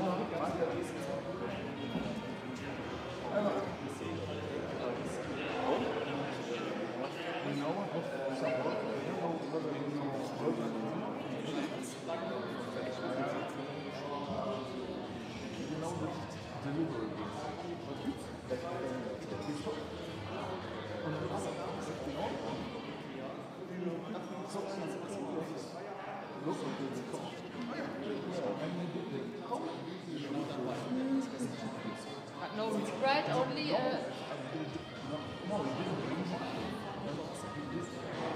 then he said, yeah, understood.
No, because they could like I'm working for beach.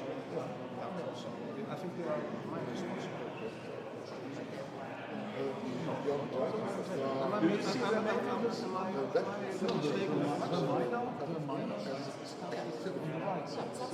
You see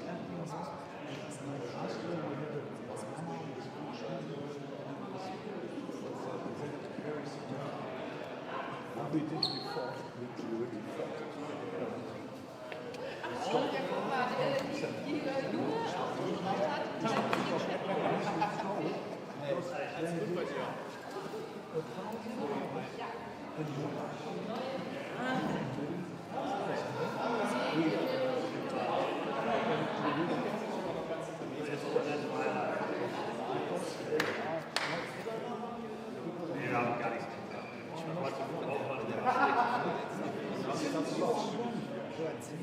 Ja, brauchst du Quatsch.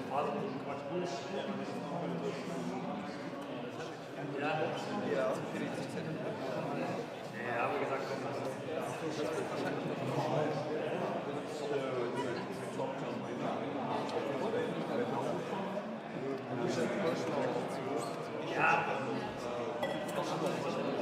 Ich kenne auch noch einen, der den Namen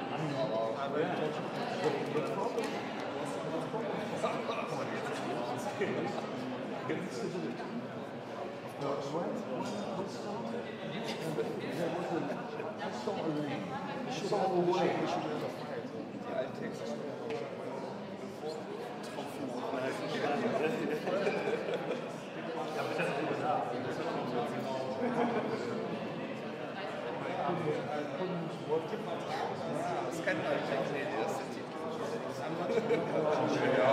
Was machst du jetzt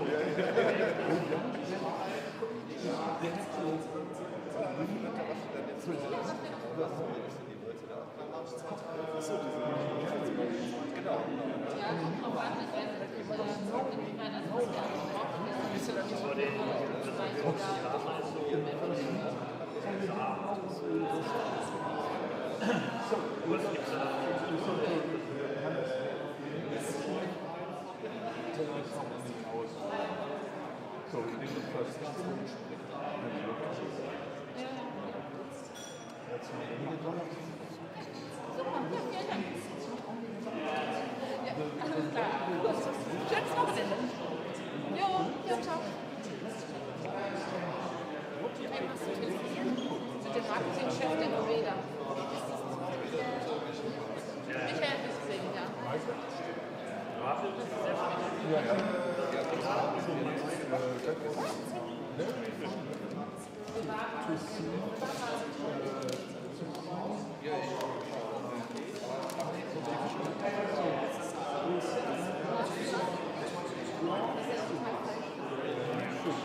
Okay, Jens said he will talk to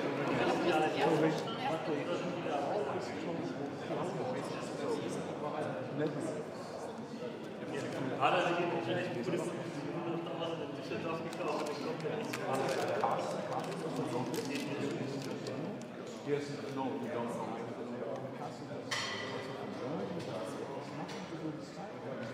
And what he does is documentation of code, writing some stuff, giving an overview. Does something for the code. And they said, okay, please leave, so we training, so we won't charge you for it. So with this,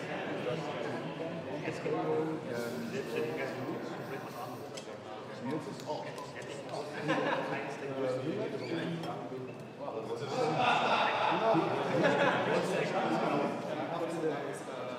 Ja.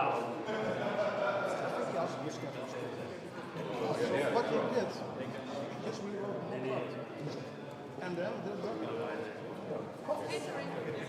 why? No, because he learned from school that that's very different. That's the stuff I was why? He was not working that bad or something. That's my problem. You were what you can do it because you know it.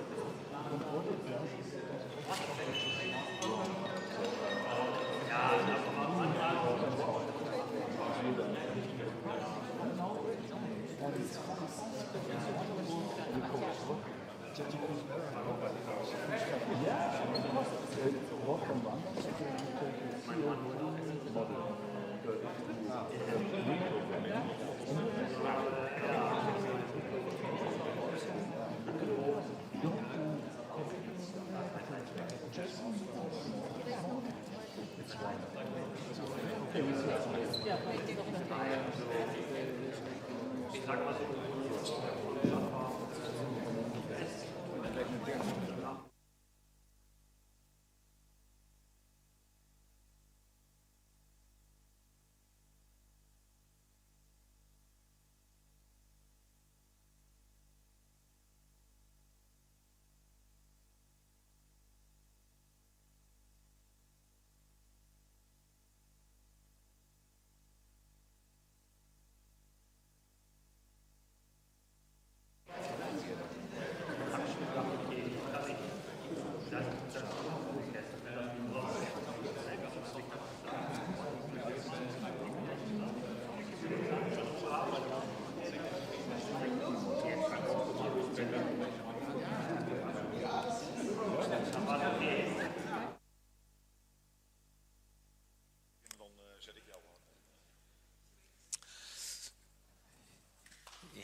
No, it's not clapping for me. Thank you. You're all sitting there. I'm always looking in the light. So thank you for being back here, for rushing after the short break. We have the next speaker already. We have Hidde de Vries, and he will tell you all about accessibility. So please, a warm applause, Hidde de Vries.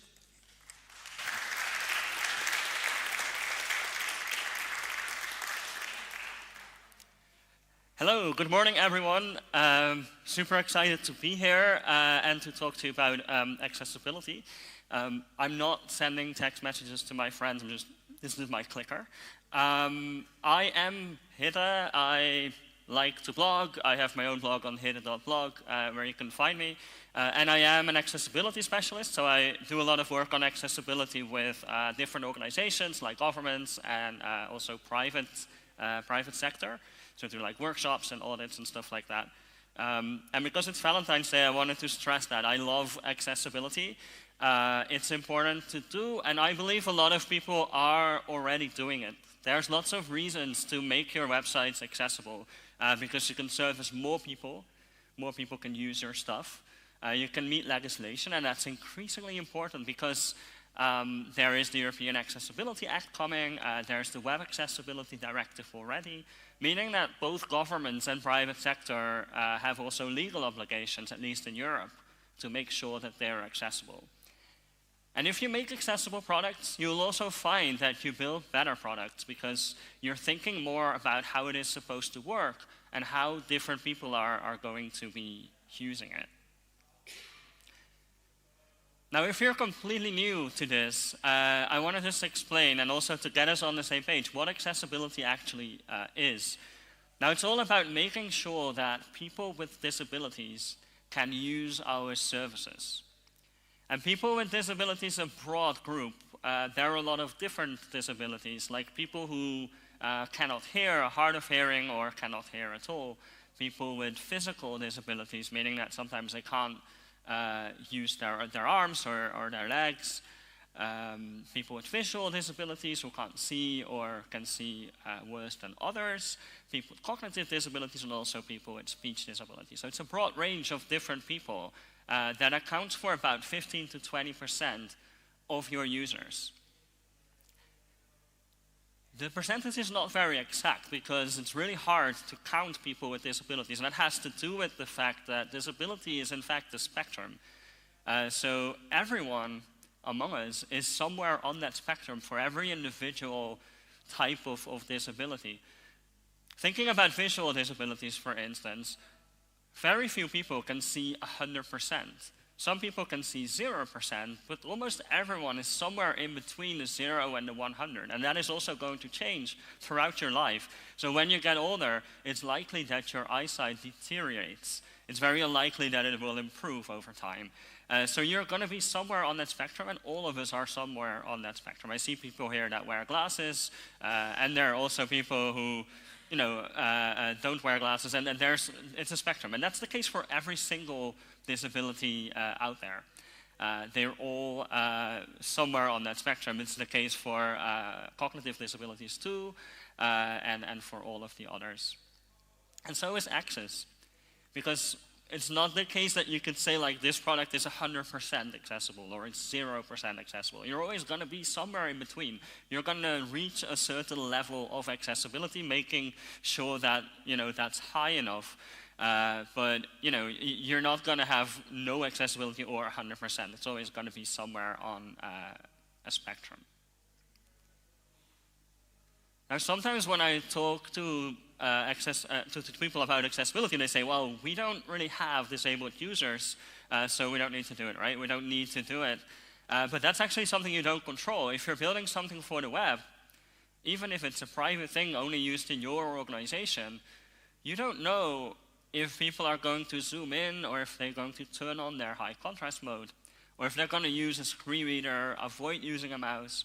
They control the technology with their voice, or if they're unable to turn their device. You just don't know. You could ask every single one of your users, and if you have a very small user base, maybe you could know it right now, but you don't know who you're going to want to hire in the next month. You just don't know. So it's very safe to assume that at some point you will have users that are going to do these kinds of things. Now, accessibility can be somewhat complicated. There's a lot of different acronyms that I've learned over the years to kind of try and understand the whole accessibility landscape, and it can be a bit daunting. A lot of you will be familiar with standards like WCAG, WCAG, which is the guideline that is underneath things like the European Accessibility Act. But there are a lot of other standards that are important to understand, and a lot of documents too that can help you make things more accessible. Examples are like documents that W3C has about accessible VR, and about low vision and all these kinds of things. So there's a lot of information out there on the web, which also kind of I've heard people complain about. As soon as I tell befriended web developers that I do accessibility, I get these questions. I had this friend asking me a few years ago, he said, why isn't accessibility easier? It should be easier. And I kind of agree with that. I don't think we have the right for it to be easy because it's our job and it's a legal obligation and all of that.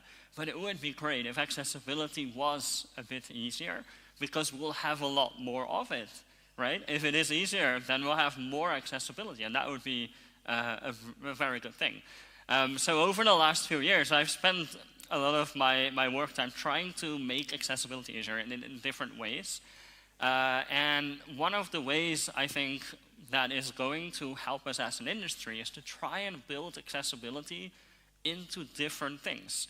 And that is somewhat tricky because you can't build it in and then kind of be done with it, right? This is a continuous process. You'll always have to do accessibility work, but there are ways that can make it easier for ourselves in our industry. Different ways. I'll talk about a few of those different ways. One is overlays. There are overlay companies that provide services like, they'll say, you include these 3 lines of JavaScript, or 1 line, whatever. You load our plugin onto the website, and then it's going to be magically accessible. If you or your client is approached by these companies, I recommend going to this website called overlayfactsheet.com, and it's going to give you some information about kind of how these products work and how they don't work as well. This is a project that was signed by a lot of different people within the accessibility industry, including people with disabilities, people who do accessibility consultancy, people who work on standards, on browsers. Pretty much all of us agree that there are problems with companies that claim we'll magically fix your accessibility. So if you're approached by them, make sure you have the facts straight and you can talk to them about it. So this is, I think, one of the ways that we shouldn't try and make accessibility easier. There's no one-line solution for it. There are other things, though, that we can do to make accessibility easier. I've seen a lot of companies succeed by putting accessibility inside of their design systems. So a design system project usually tries to collect different patterns, shares them in an easy-to-share way, like in packages on NPM, and shares documentation. And that's a huge opportunity to try and document your accessibility work.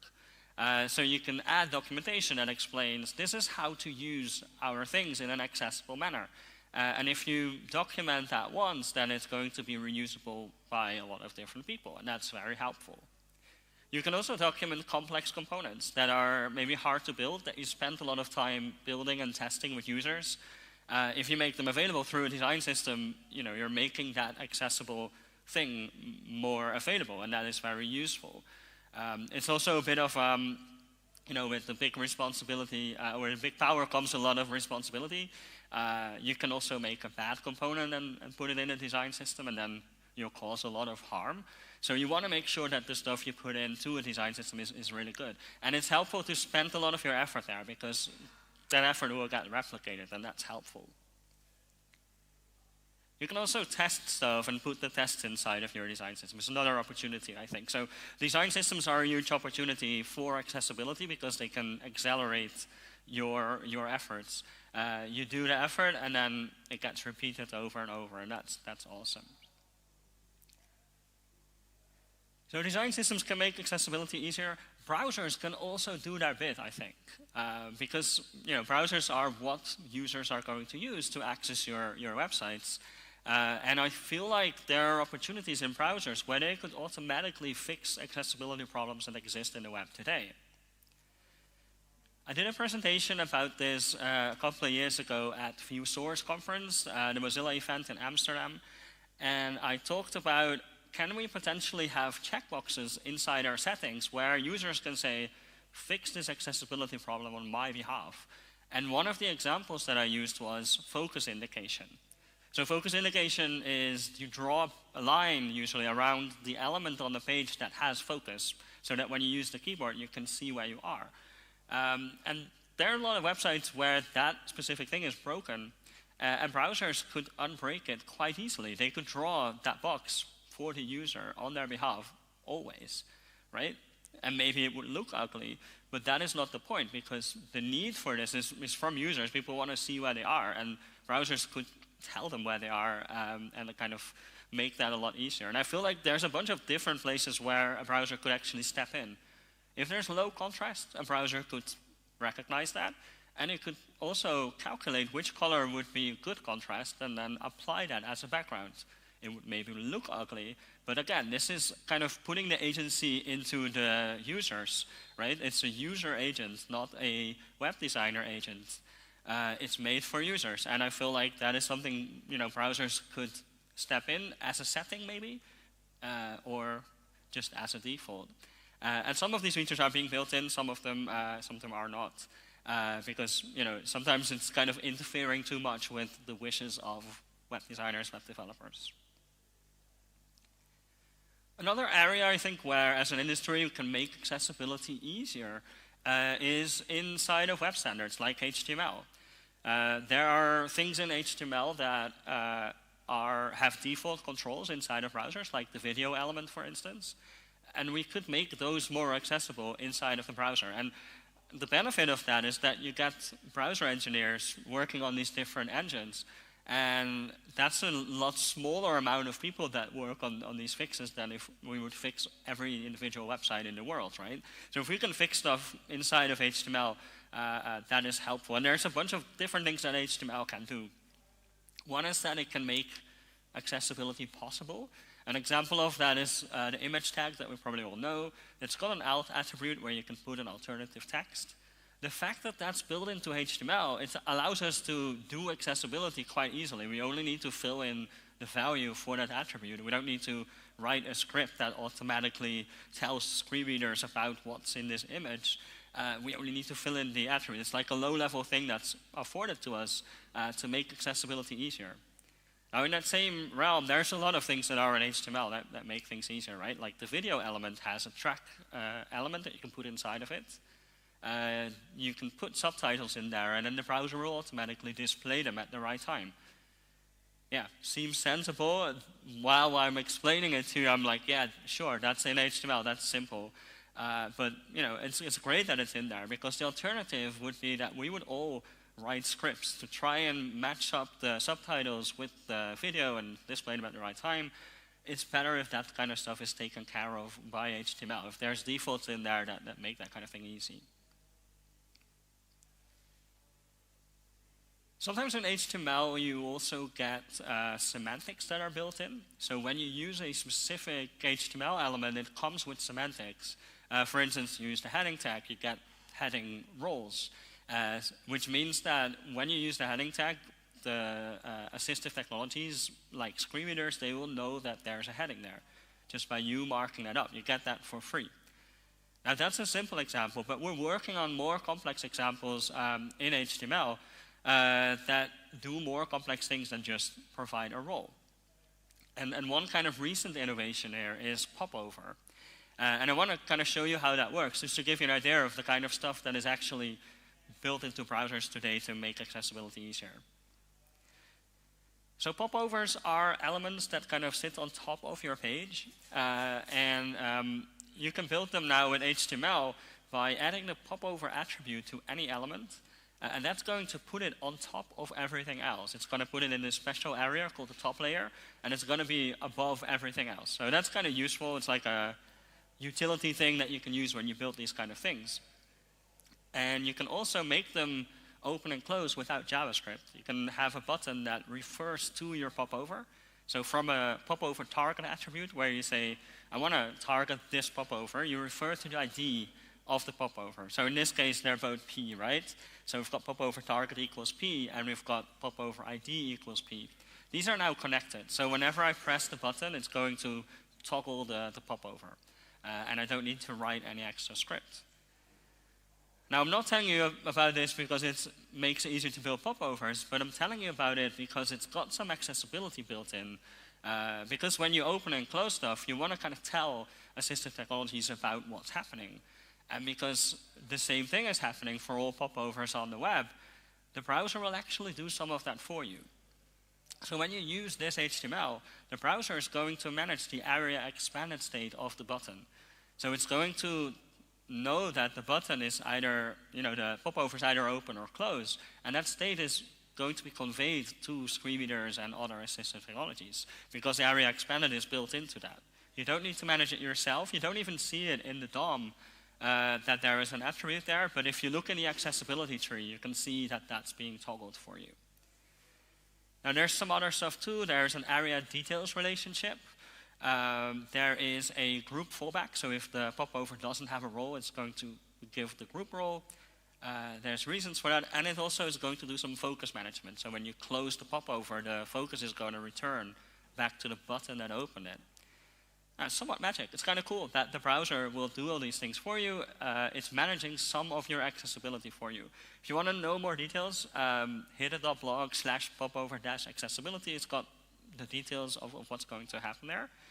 Also important to stress, while it does some accessibility for you, it also doesn't do all accessibility for you, right? You want to make sure that it has enough color contrast, that it works when you zoom in, and a bunch of other things as well, right? There's a lot of accessibility things that you need to take care of when you build popovers, and only some of them can be built in. And that's the case usually, right? When we build something in, there's always going to be a list of stuff like, this is something you still need to do yourself, right? It doesn't know what kind of colors you want. That's up to you. But it means that you still have some responsibility yourself. Now, I know I promised to kind of talk about CMSs here, right? And I think they are the exciting part. CMSs can really help with accessibility and make sure that accessibility happens earlier in your process. I don't know if everyone knows what Clippy actually is, so I have included a small video. So it used to be the case that in Microsoft Word and all of the Office suite, you had this little paper clip that sat in the right bottom corner of your screen, and it would tell you stuff about what you were doing. It would be like, oh, it looks like you're doing something here. Do you want to do this instead? Do you want to save the changes? You could also, because it was somewhat annoying, you could tell it to go away, and it would turn into a bike and actually cycle away, which is super weird. The paper also sort of disappears. People are pretty nostalgic about it. You can find videos on YouTube that show how this thing used to work.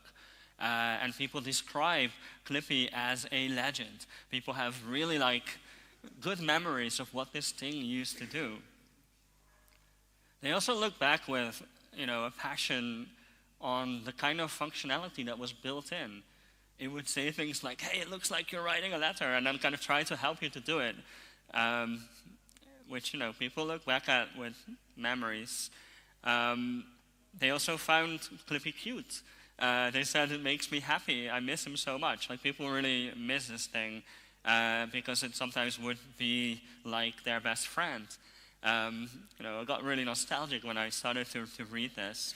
And some people were just plainly scared of the thing.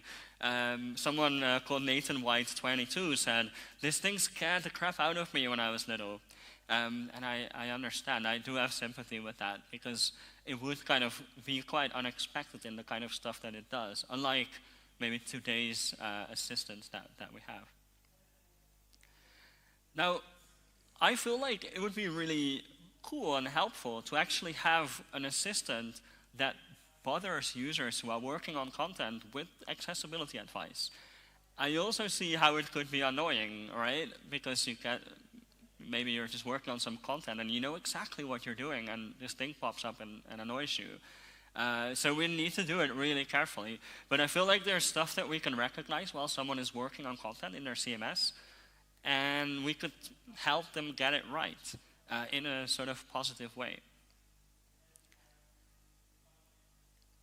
Now, when it comes to CMS accessibility, maybe it's good to mention that there is actually multiple standards for content accessibility. We've got WCAG, that's the Web Content Accessibility Guidelines. It's about web content. That's the one we probably all are familiar with and that we use and that we have requirements around. But there's also ATAG, which is the Authoring Tools Accessibility Guidelines. And this is for tools that make web content. And there's actually a triangle of standards because there's also UAC, User Agent Accessibility Guidelines. And all of these three, they kind of work together. They were designed at the W3C to be one kind of package. If we care about how accessible content is, we also need to care about how the content is viewed in a browser, and also how it is made in an authoring tool. So yeah, that's why I kind of were imagined together. ATAG didn't really fly that much because it was never required by any laws. It does get mentioned in the EN 301549, the standard that is used for the European Accessibility Act, but it's not really one of the requirements. Regardless, though, it's full of really interesting nuggets about making your authoring tools very good. I actually built a tool called the ATAG report tool, which allows you to make a report based on ATAG, because it is a little bit like WCAG. You get success criteria, and you can report on how well you've built your authoring tool. And at the time, we tried to get different CMSs to actually sign up and self-assess their own accessibility, so that we could build a list and tell people about, these CMSs are actually really good. It doesn't have to be about specific CMSs, right? It can also be about plugins of CMSs. So things like form generators that are part of a larger CMS.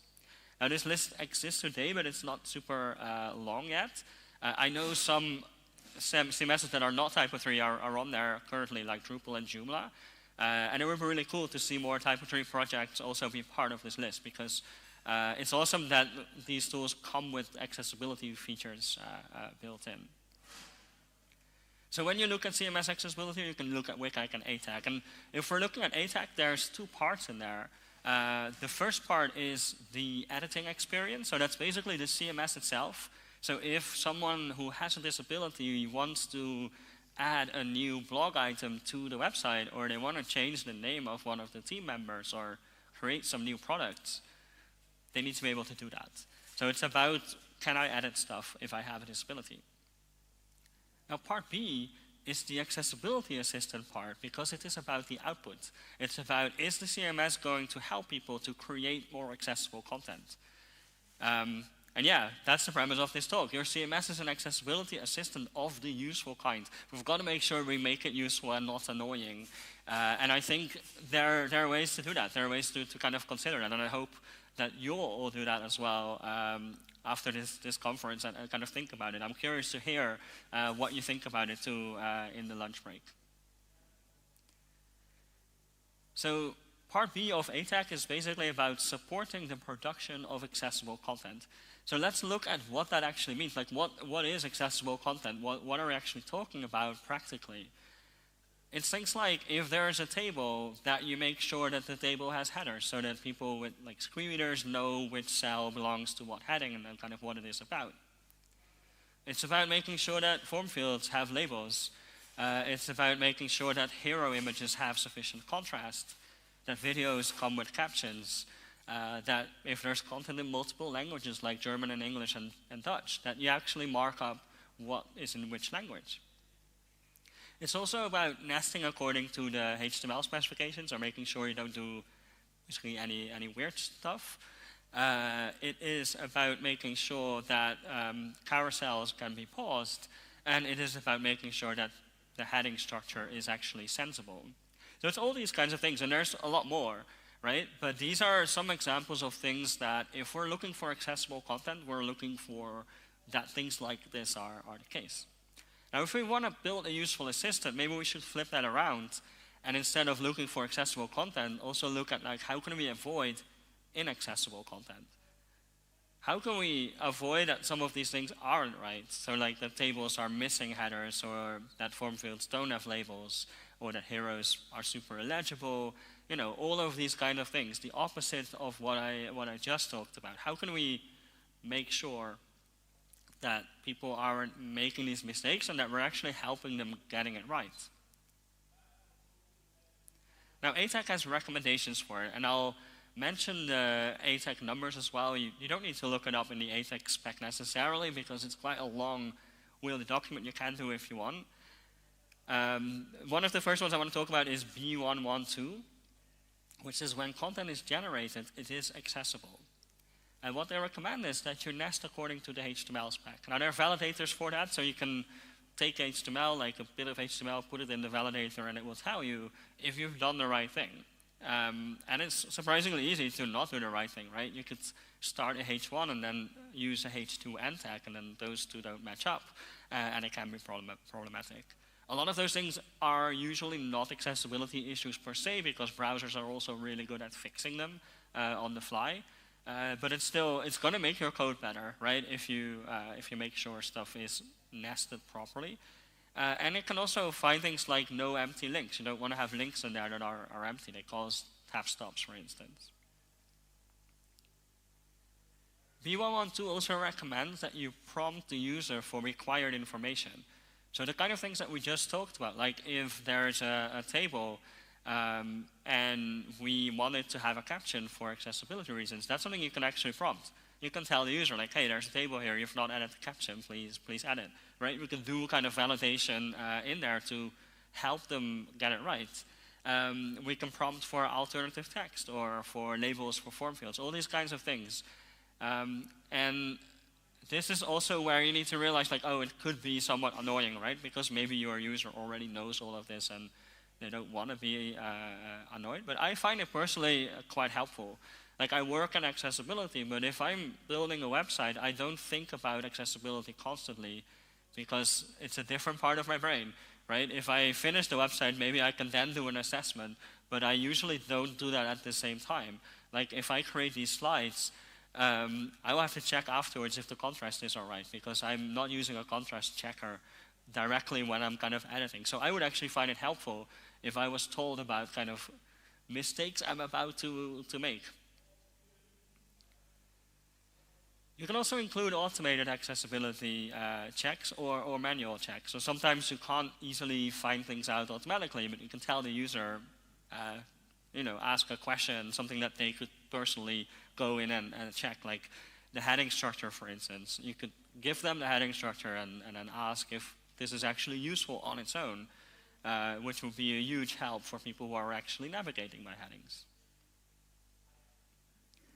One thing that's also in ATAC in 2.1.1 is to actually allow for creating accessible content. And this might seem like a weird one, but there are a lot of authoring tools out there, CMSs, but also social media, that don't actually have all the functionality for you to make the things accessible. For instance, Twitter, for a very long time, didn't have a way to add alternative text to images. So you could add an image, but you couldn't add an alternative, meaning that every image you put in there would be an inaccessible image. And especially on social media, it's taken quite a long time to convince all of those companies to, put those things in. And still, like things like captions for videos are fairly recent. You also want to make sure that there's things like video players that offer captions, especially if you're building your own CMS or your own kind of authoring interface with custom fields. These are things to consider. Is all the information that is supposed to be in the HTML actually there, available for people to add and contribute to? Another thing where you can make a huge change is a bit similar to what you do in a design system, is to actually have accessible templates for common use cases. And a lot of CMSs start to offer these now and kind of mark them in their galleries and say, like, if you're downloading this one, it's already been checked for WCAG 2 compliance or something like that. 2.5.2 or 2.5.1 talks about providing accessible UI components. It calls those pre-authored content. which I've then translated myself to be accessible UI components. I think what they mean here is that you know kind of what HTML should look like, and you're doing that before you're shipping it to users. So you're thinking about it and yeah, basically using components as many of us are doing a lot. I could warn people about color contrast issues. So this happens very often when there's like a hero image with text on it. If the hero image is decided like this needs to be dark because the text is light, people can replace the image, right? And then it suddenly doesn't have enough contrast. And you can send out warnings for that. You can say, well, looks like something's wrong here. Do you want to fix it, and in which way? You could also quite trivially add spell checkers to content fields and also try and avoid problems like that. You could have a submit button, for instance, that has a W instead of a U for the word submit. And maybe visually you can't hardly see it because the letters look very similar. But if you're trying to use voice control or something like a screen reader, it might get really confusing. Then you can also report things like readability levels and provide a lot of examples inside of the CMS to try and help people to really get it right. So who's actually doing this? Like, who is using their CMS as an accessibility assistant? And there's various CMSs that have plugins today that do these kinds of things already. One project is called Editorially, and they have Sally as well. So there's a Sally plugin that's used in different places. So there's Dually for Joomla, and then there is Editorially for Drupal. That basically offers you to check the content when you're in a preview. And the useful thing about that is that you can find accessibility problems before they go live. And that is the right timing, because you can then make sure that you don't ship inaccessible things. WordPress in its Gutenberg editor has a color contrast checker. So if you change the color to something that's off, it's going to tell you about it. And that's really helpful too. Although the Gutenberg editor is famously also full of other accessibility problems, especially in the editing interface itself. But this is a nice example.